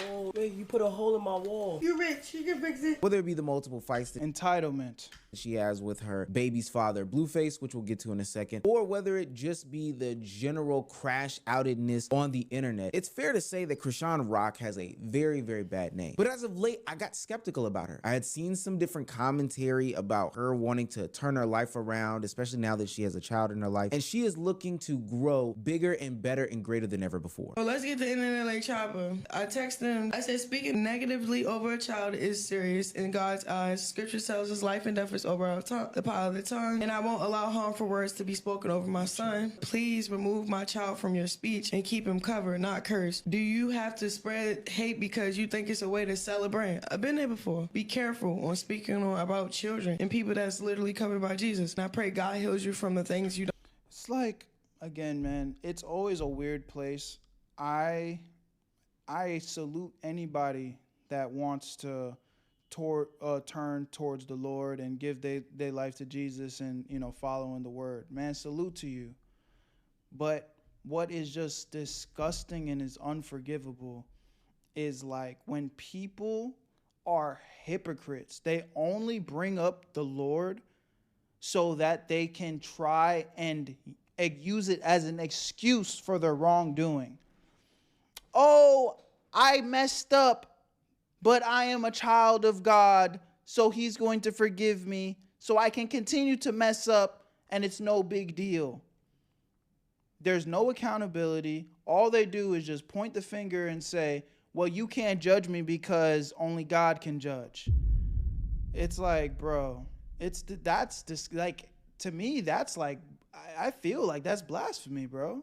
Don't talk about. And to be quite honest with you, that growth is something that is refreshing. I love to see people on the internet change their persona totally and try to go down a totally new path. Seems like Krishan Rock has found some higher power and it is guiding her in a direction where she's not crashing out at any given moment. But I will say there may be some levels of religious psychosis that we're gonna have to unpack. But as I continue to watch this podcast, Krishan Rock said something that is not only insane, but also very dangerous. It had something to do with her son and his perceived disabilities, whether it be by a community at large or medical clearing of said disabilities. Now, again, I don't necessarily have any sorts of commentary about parenting and opinions on people's kids and different things like that. Maybe 2 cents at best, but I know that there are so many factors and I would never want to be a part of people that label kids as different things, etc., etc. And we'll get to some specifics more about the child in general, but I think that when people saw Krishan and Blueface's child off the initial, they had major, and I do mean major, concerns about his health, safety, and well-being. I stayed silent until this clip. Blueface doesn't seem active in a child's life because of his disability. My son does not have a disability. He is developing at his own pace and hitting his milestone. Again, said this in the last video, bro. Your son is 3 years old. He can't walk, he can't talk, and he can't even hold his body upright. And you're telling us that the doctor says that he has a disability and you just refuse to believe it. You're just disregarding it entirely. That's ignorance, bro. That's ignorance and any lack of accountability. Mind you, when we have, like, I'm talking about countless 4K footage of you smoking, drinking, saying that you don't want the baby, you don't care about the baby, you'll just abort the baby. You know what I'm saying? You're going to continue to smoke and drink. I think there was even a clip in the last video that I reacted to of this situation where Krishan Rock out of her own mouth says, you know it's okay to smoke and drink with a baby. It's a myth. You can smoke and drink with your baby. That's what Krishan Rock said, bro. Weirdo. So your baby now literally not being able to walk, talk, do nothing by the age of 3, and you sit here and say that your baby doesn't have a disability, that is it just proves everything, that you just are in complete denial and have zero Lack of accountability, bro. In his own timing. Every child is different, and I'm confident in his growth. If I said it, he had a disability, then he. But it's like, now, up until this moment, I was probably on her side, especially because I don't know the child. But people putting disabilities, labels, and all these other things on kids, literally children, to me is weird. The way that we quarterback from the keyboard is a strange concept, and I don't necessarily get involved with it. I told you guys, I stay away from the relationships and the kid. But when she got to the point where she alludes to the fact that she has a medical diagnosis that she's ignoring, that's where the things fall off the rail. not even just that. It's like, say if someone, a doctor, anybody speak against your kid or yourself, then you should not accept it. You guys heard that? The I'm sorry, I'm laughing. But the fucking interviewer is like, wait, a doctor? Did you just say a doctor? Listen. You could literally hear the interviewer, bruh. Diagnosis that she's ignoring, that's where the things fall off the rail. Not even just that. It's like, say if someone, a doctor, anybody speak against your kid or yourself, then you should not accept it, bro. Anybody. And if they're guessing or whatever, no. The word said what the word said. God said what the God says. I don't have to accept what you. The word said what the word said. The God said what the God said. She's not even one of them people that can give you anything out of the Bible that the Lord said. Mind you, I'm not either. I'm not going to sit here and cap y'all down, though. I'm not Mr. Top of my brain reading off Bible verses type of individual. Not yet, at least. You know what I'm saying? But I'm not going to cap y'all down. But she just said that bullshit and expected us to believe it. Weirdo. The Lord said what the Lord said. The God said what the God said. What? You ain't said nothing. It's really like me, like, protecting a revelation that I heard from the Lord over my son. Yeah, that's not you protecting. That's you actively putting your child in harm's way. It's one thing to have Gary or Latricia, who work at the Amazon warehouse, speculate about what's going on with your child based off of a 13-second edited clip. It's a difference when a doctor who has access to blood work, who has access to the genetic makeup of the child, who has access to a bunch of different factual things about said child in front of them, making a conclusion based off of what they see. I'm no parent, but from my understanding, there are certain tests that people run, visual tests, that say if a child has some sort of disability, developmental delay, etc., etc. Let's say the list is about 20 things. The doctor says, hey, yeah, we see about 15 of these signs, but we still need to check to be sure. I think that that's a totally fair thing to challenge and be a little bit speculative of. Why? Because in the next month, in my experience, I've seen kids have 15 things go all the way down to having 1, 2, or maybe none of those signs. But if the doctor does say that there's something genetically wrong with your child, then something is genetically wrong with your child. If you look at all the evidence as to how the child got here, you know, leading up to and then since the child has been born, I think it's pretty clear how people, specifically your doctor, has come to said conclusion. It's no secret that Krishan Rock and Blueface have a toxic-filled environment.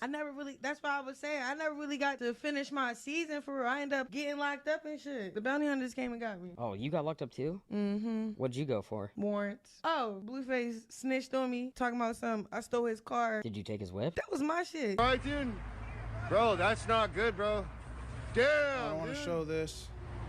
And that stuff is all before the baby. Even to this day, Krishan Rock and Blueface have a toxic relationship. Blueface coming to the internet publicly claiming that this baby is not his biological child. His father is actually deceased, and that the only reason why she's trying to continue on saying that this is his baby is to continue to have his name in some sort of negative light, you know, potentially reap some benefits of child support, etc., etc. This is what I was trying to tell you on the last vid. You know, Blueface came out and said that's not his baby. Now, again, am I going to take Blueface word for it? I'm not so sure if I can. But we don't even know who the father is this child is, honestly. Blueface is going even as far as to make rap songs calling Krishan Jr. a dumb baby. And then it's dumb bitch. If we have a baby, then it's probably going to be dumb bitch. Fuck. We would try to keep a window open for like him being a dad, but it's like, well, we would come over so you could be a dad, but I really want to be so trusting that I could just drop him off. This is your kid. But it's like you over here making rap songs calling him a dumb baby. And then you talking about his hair. So now you cyberbullying our kid. He can't even defend himself. Again, how they handle their relationship situation is totally between them. That's why I don't cover them on this channel. It's toxic, it's personal, and it's just plain messy. But what I will say is that during these back and forths, Blueface's mother came out to the internet and gave a very interesting revelation. She claimed in an Instagram story that 5 months into the pregnancy, Krishan and Blueface were made aware that Krishan Jr., the baby in question, would have some sort of disabilities, which at this point attributes back to what I was saying earlier, where we're not talking about speculative, okay, this person is learning at a later or slower pace than another person. These are definitive chromosome, genome, genetic, DNA type issues that are going on here. And again, I'm no doctor, but if you saw the way that she carried her pregnancy, then I think it would make a lot of sense as to how these things could be some sort of conclusion today. He's just making a... Mind you, this is that's just 3 random clips. Her drinking, smoking, belly big as hell, about to pop. You know what I'm saying? Because she got a baby in it. Bro, she did not care, gang. Complicated for her because why tell me you want a baby? This him saying have my baby be my family. I'm like, yeah, all right, okay. I'm not saying it because of the money. I'm not saying it because it's none of that. I got rid of his kids plenty of times before that. You feel me? I was ready to get rid of this one. He don't want it no more. Fuck it. All right, I went there and seen that shit face, the heartbeat, that shit like ate me alive. I'm like, I was hurt a couple times when I got those abortions, but this never hurt me this time. Like, This is the face, that's the lower lip, upper lip. You are 20 weeks pregnant. Was it too late? Yeah, it's too late. Although there was an initial excitement about a baby to be had because Krishan and Blueface ultimately planned this pregnancy, that quickly shifted into Krishan saying that she wanted to get rid of it. She no longer wanted to have the baby. She started to come to some sorts of realization about the toxicity in the relationship. She wanted it to no longer exist. But ultimately, there were family members that were in front of her. I feel so bad for this baby, bro, because again, obviously the baby has a disability, but let's pray and hope that the baby, you know, develops and, you know, starts to get back on track. Then he has to go the rest of his life looking at like the history behind this shit, bro. Because the internet is forever. It was all documented. There's 4K footage of Krishan Rock saying that, bro, I don't care about this baby. I want to abort this baby. I'll just she literally said, I'll just end the baby. Like, bro. Oh man. Like, literally prayers for this child, bro. Literally, because I don't know what to expect, but we can only hope for the best, man. That persuaded her and stopped her from getting said aberration. I don't have a baby no more. I'm getting a Why? I don't believe in that. Well, give it to me. hell no. I don't believe that. When I had 12. I don't want to have a baby no more. Y'all keep saying this other shit. Y'all want me to provide. Let me just get this and leave it alone. My emotions. I love you. You're my sister. You're strong enough for this. I can have a baby in a happier relationship. I can have a child. You can. When I'm cool. I'm not cool right now. In case you didn't know, I am a your body, your choice type of person. But ultimately, none of these things would matter in the grand scheme of it, specifically from the perspective of me formulating some sort of an opinion. Again, complex family dynamic. I'm not getting in between that. But what will precede her not being able to get said aberration would be disgusting. Since the family would not give her the blessing of going on and handling the situation how she saw fit, Krishan Rock decided to take things into her own hand. She wasn't going to change her lifestyle. Not for a bump, not for a lump, and not for a baby that was on the way. Because we all was drinking, even you, with the baby and stuff. Why are you lying? Look at this, y'all. Weirdo. Get yourself together. Where the bottle at? Oh my gosh. She asked for another bottle. I'm just gonna... You can't liquor? Yes, I can. I can abort the child tomorrow. It won't hurt me. Weirdo. Weirdo. When they were here last time, him and Krishan was pregnant. Y'all were doing all that smoking and drinking here in the thing. Weirdo. She's double cupping. on camera multiple times with multiple people, and nobody's innocent in this situation. In one of those videos, I do see Blueface in the club with her. I do see people saying that they were doing interviews with her, basically enabling the behavior because they were crashing out in real time. And the views were hitting, but what would to come is reality. Now, granted, addiction is real. I'm not putting that past anybody, but that does not mean that people should have had Krishan and Blueface on their platform knowing that she was pregnant and drinking and smoking while in their presence. It's kind of disgusting. This is why the internet formulated the opinions that they had on how they would take care of the baby, how they would handle him once he was born, and the concerns started pouring in. The microscope got bigger and everybody decided that they were gonna psychoanalyze the situation. We see things like Krishan update pages pop up following the baby and any glimpses that they could get of it, making these conclusions, making these statements, saying that, yo, there's something wrong with this child. And for what it's worth, people were justified in their deduction as to how they were handling this child and the outcomes that were gonna happen. The way that they were handling this baby was absolutely disgusting. It's like throwing a baby in water, you gotta swim, like, you know what I mean? Figure it out. Let's get the bottle. Gosh, bro.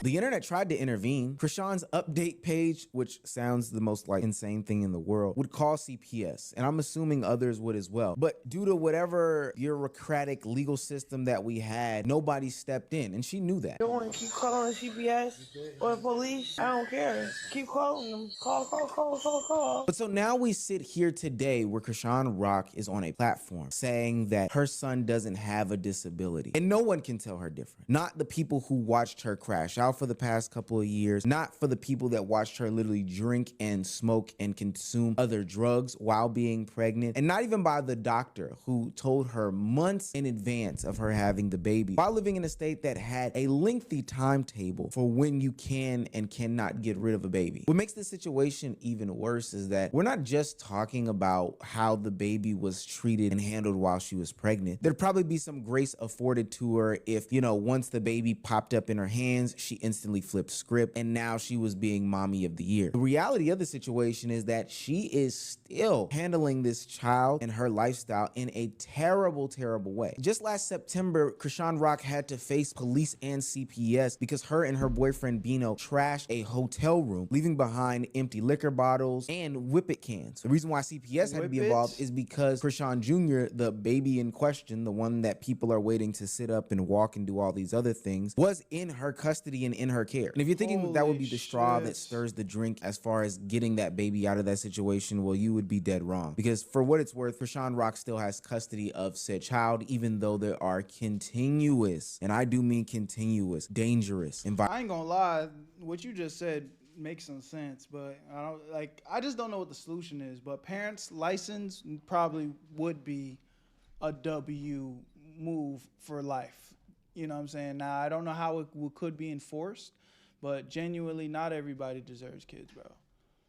Like, there's way too many people that just don't care just having kids. It's sad. Environments in which this baby is set up in. And the only thing that fills the air in this conversation at this point is just sadness. Not just from me, but from people around. If you cause a harm to somebody that will cause them a disability, you get sued to fucking death, you go to jail, right? So how come, why can you give a child a lifelong ailment deliberately and it's all okay? Rejecting the word of science and medicine when it clearly and literally verbatim says, hey, listen, supposedly the child was showing signs of being impaired early and she ignored it. I hope you don't go to God to think that, okay, all right, God, forget what they're saying. You just give me a different result. I think that's sad because if that's the way you're going to take things, you're probably going to forego some of the necessary treatments or rehab or whatever the kid's going to need some shit. Earlier, I made the claim that Krishan Rock was in some sort of religious psychosis. And I want to put something in front of that before I make that claim because I do still believe it to be true. But something that DJ Academic said actually resonated with me. And maybe I can introduce a level of human into this conversation. Yes, Krishan is an addict, and I do believe that she is doing terrible things, not only to the child, but herself. But ultimately, she seems to be a parent nonetheless. And this is somebody who wants an answer. They have a problem they want it solved. They need an answer to their questions, and they're still holding out on hope. It's straight up denial. And being in the conversations with parents who have children who have disabilities, I understand that this is a part of the journey that does go on. She just so happens to be going through it in public. She's turned away from the communal warning signs and then sought medical help and attention. And when they didn't give her the answers that she wanted, she's turned away from the communal warnings and signs. And after that, she went to the medical side of things. And when they didn't give her the answers that she wanted or desired about her child, she has now turned to religion to give her some sort of comfort or some sort of, answer. But and again, it's like I want to clap and applaud her for that, but it's just like when people go to religion for literally just an excuse or a cop out for their wrongdoing. Here's the thing, man. As much as I believe in God, as much as I trust in God, I don't expect God to literally just make things happen out of thin air. I think God puts us in position to have opportunities to make the right decision. You know what I mean? And sometimes we fall short on those opportunities and there'll be others. But that doesn't mean when we fall short, there's not consequences for our actions. And some people just want to continue to ignore the consequences as if just because, God is in the mix. Like, that's just not how this shit works.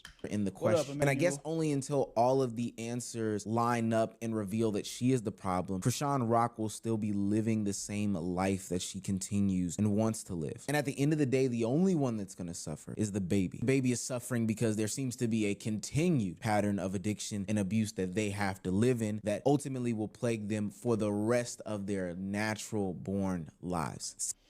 Y'all let me know what y'all think about this one, man. At the end of the day, like I said last time, I'm hoping Krishan can figure it out. Obviously, she's a mess. Obviously, this whole situation's a mess.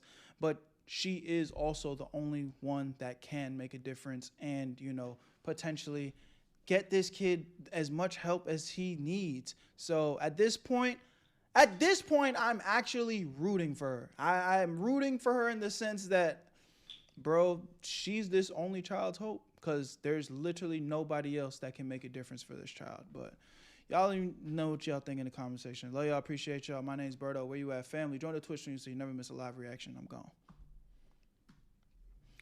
I think she needs to listen to that fucking doctor. Facts. Factuals. What up, man? Wox, my boy. All right, let's get into the next joint. Unfortunately, I feel she doesn't care about her child at all. That's what it would seem like. This next joint is a lot more lighthearted. We're going to get into some cartoon shit.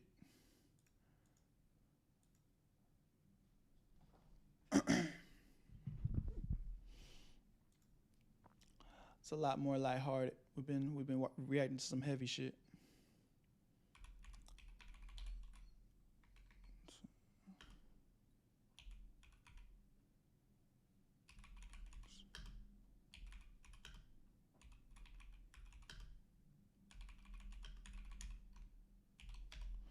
Let me see.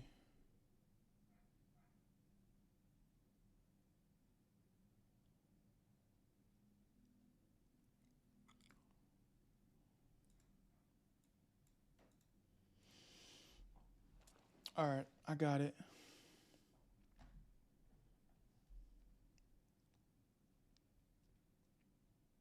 Respectfully, you have a pretty laugh. Thank you. I don't know. A pretty laugh? What does that even mean?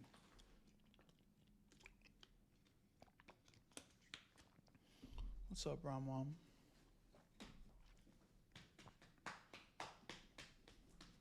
What happened to Grandpa Reezy? Never seen him in the chat. Bro, I don't know what happened to Grandpa Reezy. He don't fuck with us no more, man. My nigga went on a world tour and never came back. But, it's all love, man. I'm hoping he's doing all right out there. But Grandpa Reezy, he look like he retired from the Where You At family, man. We lost some good soldiers. My dog Grandpa Reezy and Sticks. It's all good though, man.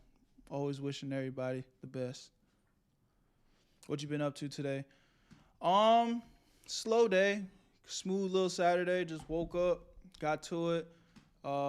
Gym, regular stuff, editing, posting, content, and now we streaming, man. You know what I'm saying? What up, buddy? What are you doing? What are you doing?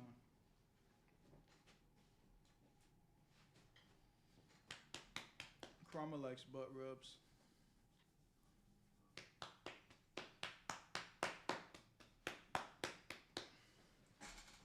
All right, Rama.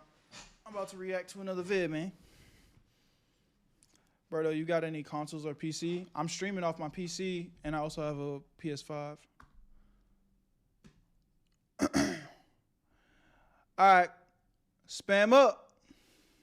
Where you at, Berto? Where you at, Berto? Where you at, Berto? Love when Karama comes to the stream. Karama's the Where You At family mascot, man.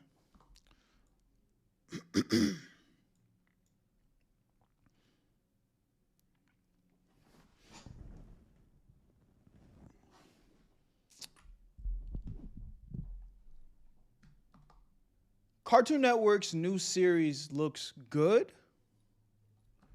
So this is a follow-up to a video that we reacted to a while back about this new series that they have going on Cartoon Network of this woman who's a new wielder of the Omnitrix. Man, all I'm going to say is we've been talked about it. We're probably going to talk about it some more. Cartoon Network has completely fallen off. Cartoons in general have fallen off. The golden ages of cartoons is dead. I need y'all to give me a list of like 3 actually good cartoons that have come out in the last 5 years. I'll wait. Okay, then. Let's get into it and see what's going on. Come on.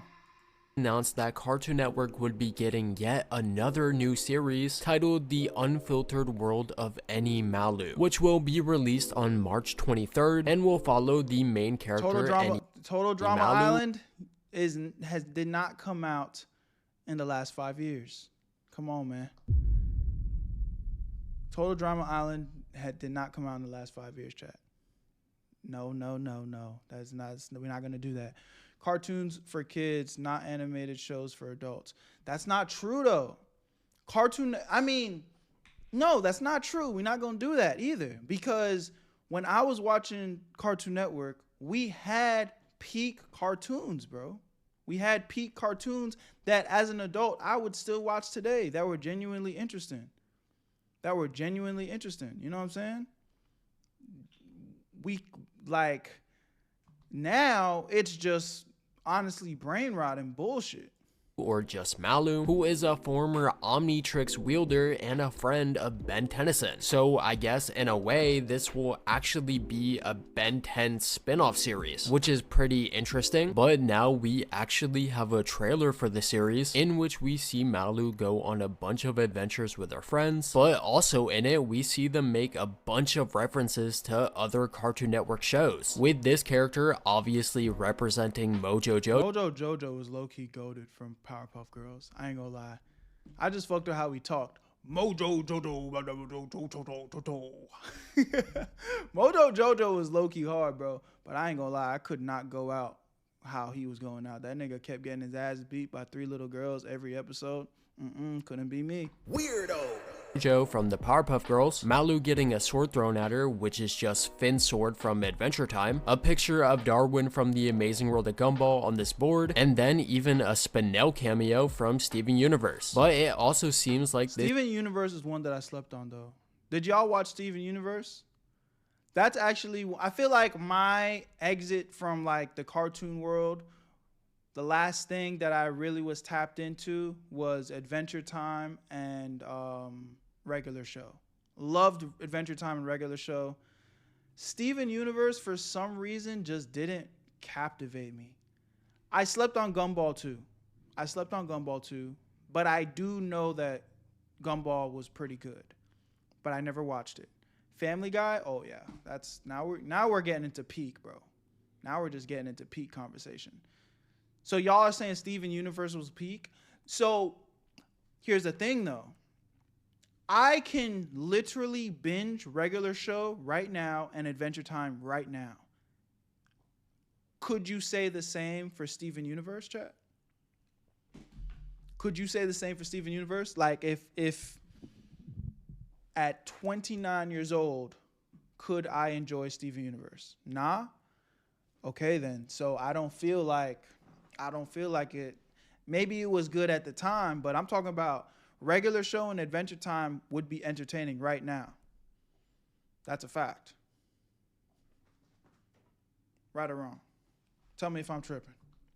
Series will have actual plots and story arcs, as we see Malu will seemingly fall in love with one of her friends, indicating a romance arc, a bunch of fights indicating there will be villains attacking them for whatever reason, and then the ending even having her see herself and all of these adventures she's been going on a bunch of TVs all surrounding her as she realizes that she's in a cartoon. If you're from the US, this may look like a totally new original idea, but Any Malu has actually had multiple shows prior to this one on Cartoon Network, with one series being titled The Any Malu Show, in which Any Malu is a digital influencer and answers questions from her audience, but then also— This shit just looks so whack, bro. This shit just looks so whack. A 20-year-old, at 20 years old, I binge watch Steven Universe. You're a decade older than me, Unc.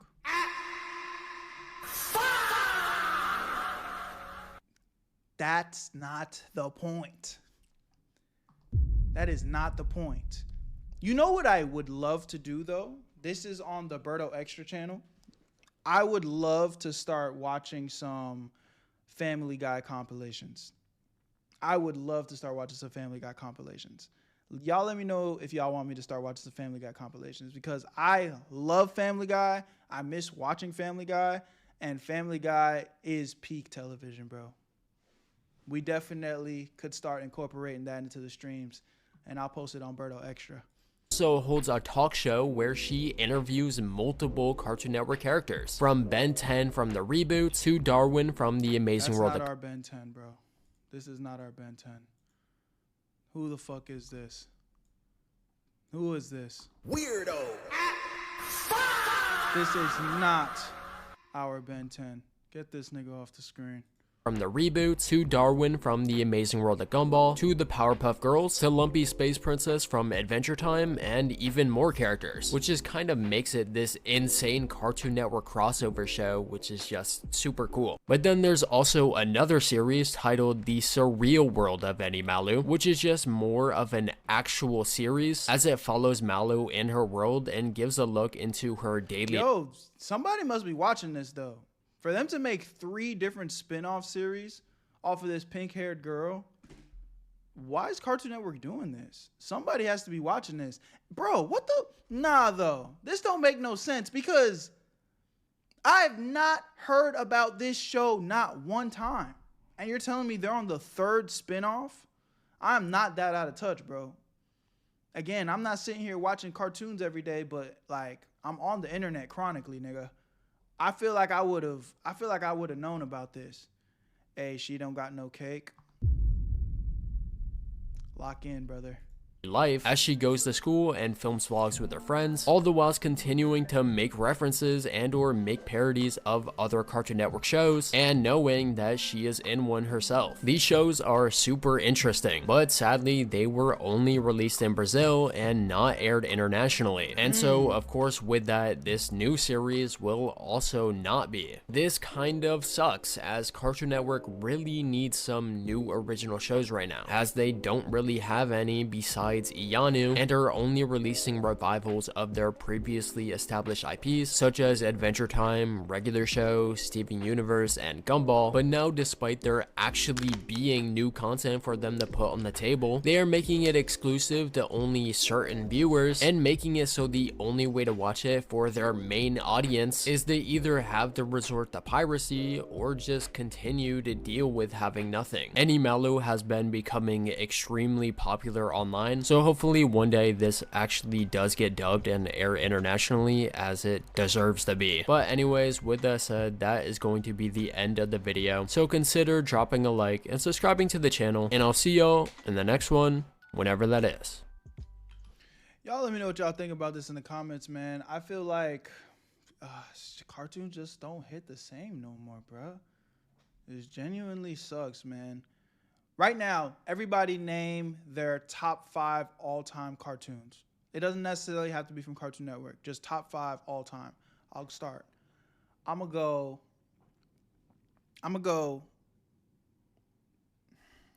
Okay, I'm gonna go top 5, no order.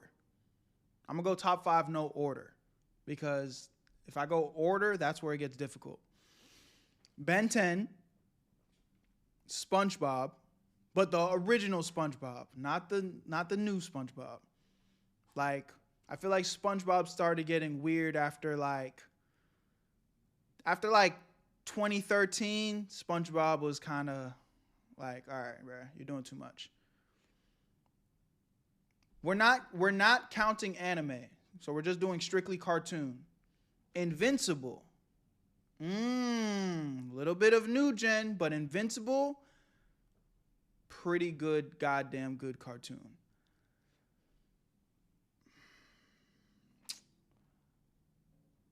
Y'all might be a little too old for this, but this is more on some personal shit. Robot Chicken.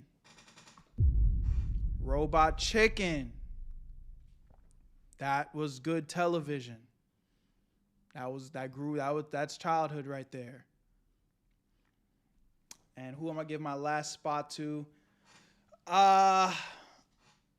There's really, we're too old. I mean, maybe too young.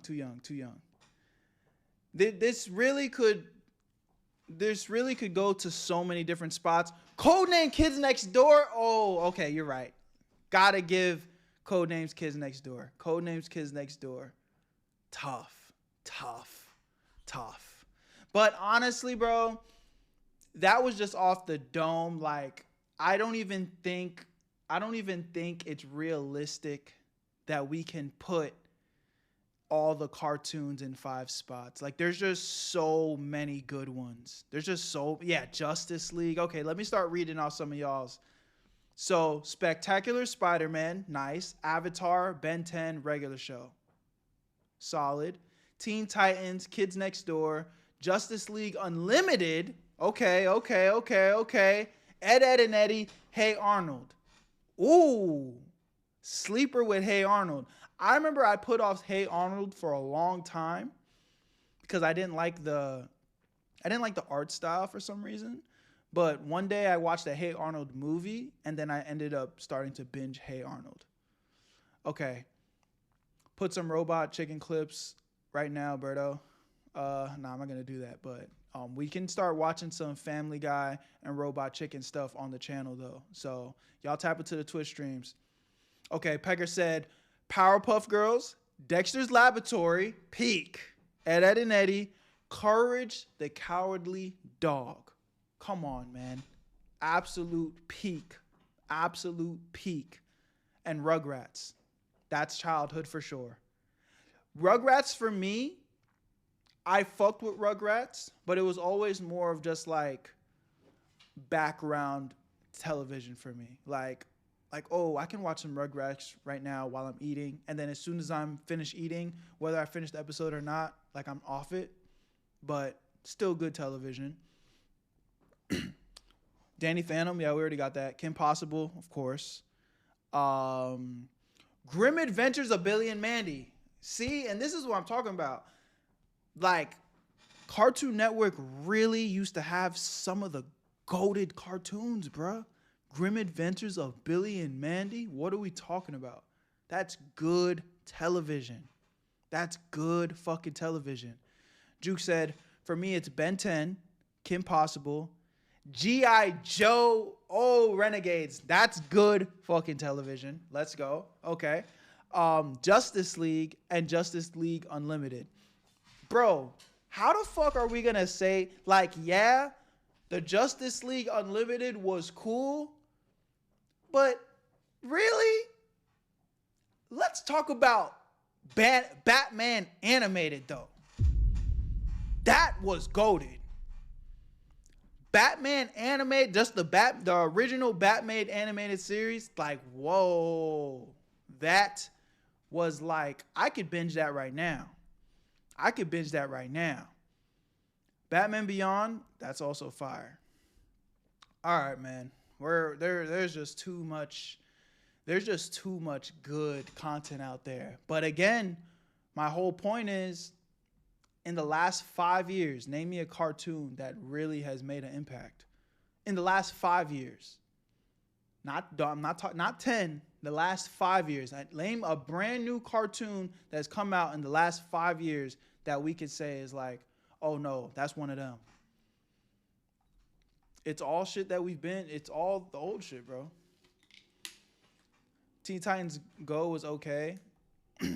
I'm not going to co-sign that, but even if I were to co-sign that, Teen Titans Go did not come out in the last 5 years. Let's see.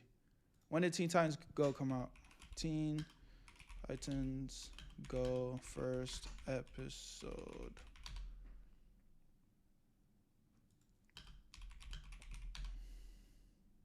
Yeah. Teen Titans. No. I need Teen Titans Go. Yeah, Teen Titans Go first episode, believe it or not, came out in 2013, chat. Or is this talking about Teen Titans? Let's see. Yeah, no, Teen Titans Go first episode came out in 2013, believe it or not. So, me personally, I think Teen Titans Go is whack as shit. But even if you did consider that pretty good, it did not come out within the last 5 years. Anime count? No, we're not talking about anime right now. We're just talking about straight cartoons. Sorry if I may have slipped and said anime, but yeah. There's been no good cartoons that have come out in the last 5 years. YouTube, prove me wrong. Love y'all, appreciate y'all. Join the Where You At family. Link to that will be in the description. So you never miss a live Twitch stream reaction. Come on, I'm gone.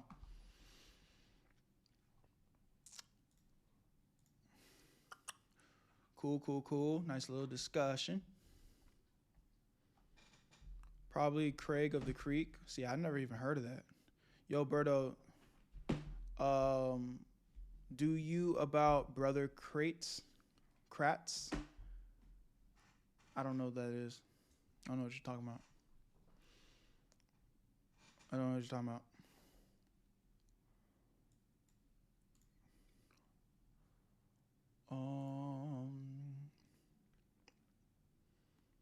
Wild Kratz? What's that? No, I don't know about Wild Kratz. Do y'all know about Wild Kratz? Is that something I should know about?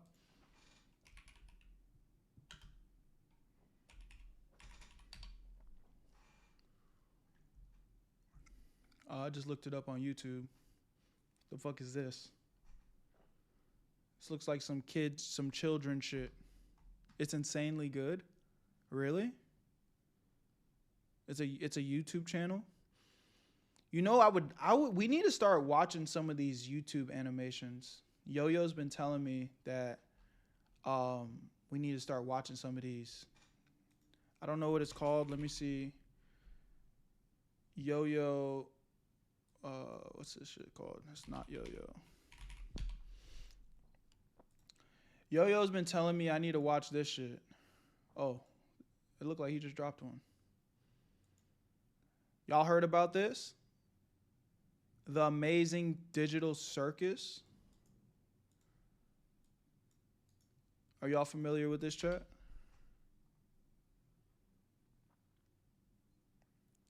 Is it good? It's on PBS Kids and YouTube. Oh yeah, I'm not watching that if it's some PBS Kids shit. But y'all know about this Amazing Digital Circus joint though? Oldest. Or maybe I shouldn't go to oldest. Go to popular.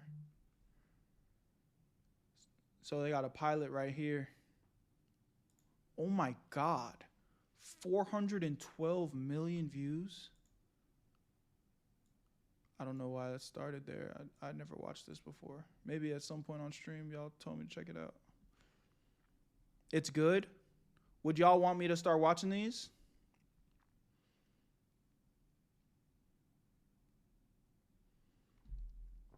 You should definitely do this one. It's highly searched on YouTube, so whenever you do, make sure you put it in the title. That's a bet. Okay. I'll check it out. I'll add it to the to-do list. Maybe we can start reacting to some of these on stream. You would get hella views if I reacted to this. If I reacted to this, I'm putting it on Berto Extra, though. I don't think I could put this on my main. And it gets recommended by you. Damn, y'all making me want to react to it right now. Shit. You think I'll like it? Okay. I'm going to look into it. Wildcrats is good too, though. Y'all just told me it's on PBS Kids, though. I'm not watching, like, respectfully, like, I'm not trying to watch, like, all right, kids, come over here. Like, I'm not trying to watch that.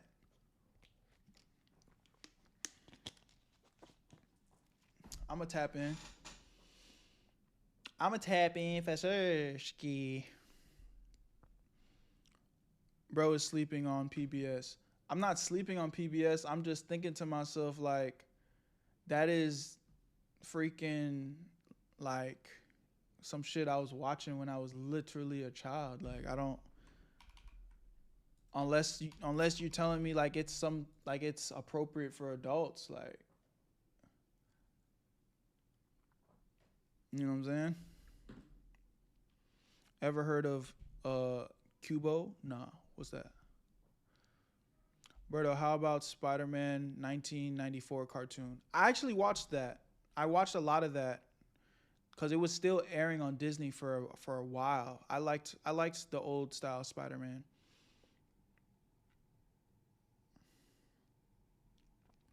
Start playing as Mr. Dress Up. What you mean? What you mean, Carrie? Ever heard of Kubo? Nah, I'm not familiar with that one. Are The Simpsons considered a cartoon? Yes. Of course. One of the best. Even though I always liked Family Guy way more than Simpsons.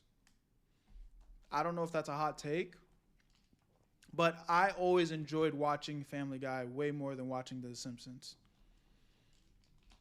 But I did enjoy The Simpsons.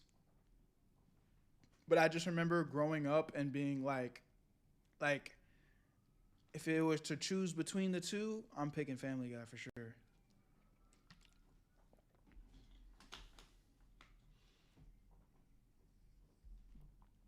Praise Berto, I'm clipping and telling Yo 808. What? What are you clipping? Mr. Dress Up was a kid show when I was younger. I was young in AD. Stop that, Carrie. Berto, how about X-Men Evolution?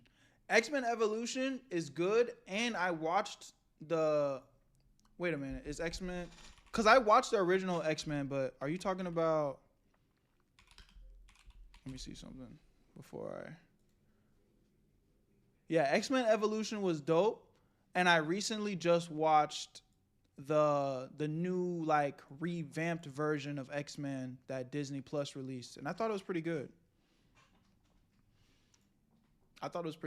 The new X-Men that Disney Plus did, where they kind of revamped the animation but kept the comic style, I enjoyed that. That was pretty good. Appreciate the follow, man. Welcome to the Where You At family.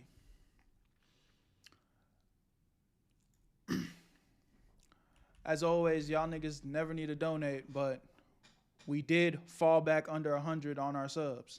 Just letting you know. Just letting you know. All right, man. Let's keep it pushing.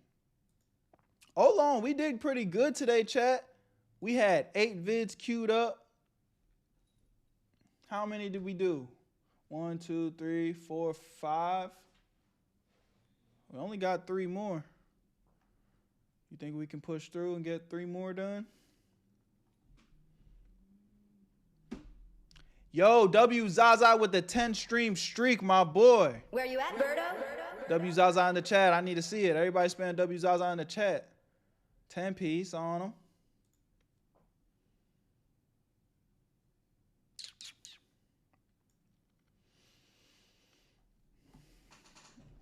What time is it? I might not have time to do 3 more. Yeah, Dior texting me right now.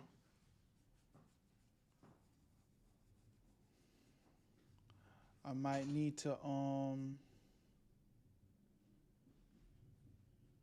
yeah, I might need to cut it, chat. Especially if we're gonna try to figure out this IRL situation. I'm not sure if we're gonna IRL stream, but if we're gonna try to figure it out, I probably need to get a move on because it's already 9:20.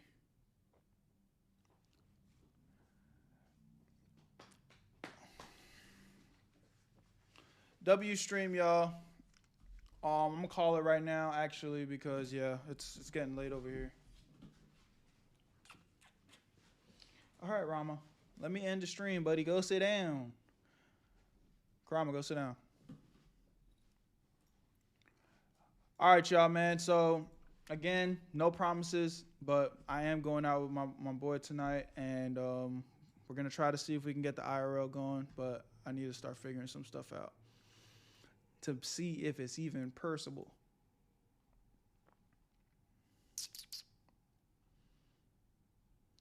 Pick a little outro song for y'all niggas, man.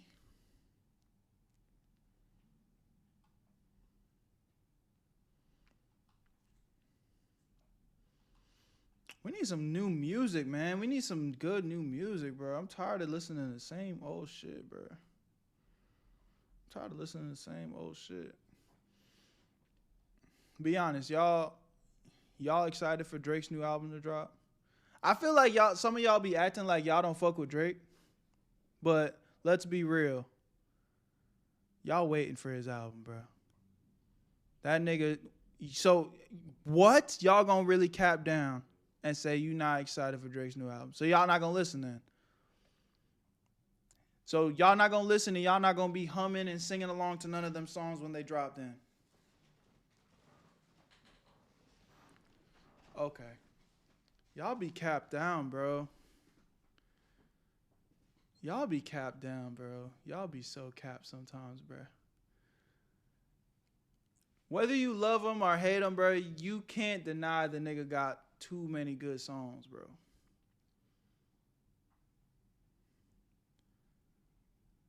He fell off. Even if it's not true, but even if I entertained that and said that's true, he has too many good songs. I feel like at the very least, okay, y'all don't like him, fine. You don't like Drake, fine. You're telling me you're not checking it out. Look me in my eyes and tell me that you're not checking it out. You're not checking it out.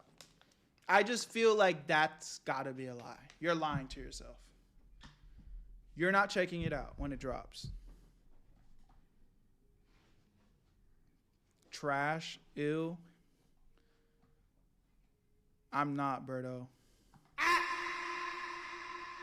I don't believe that, bro. I really don't. I really don't.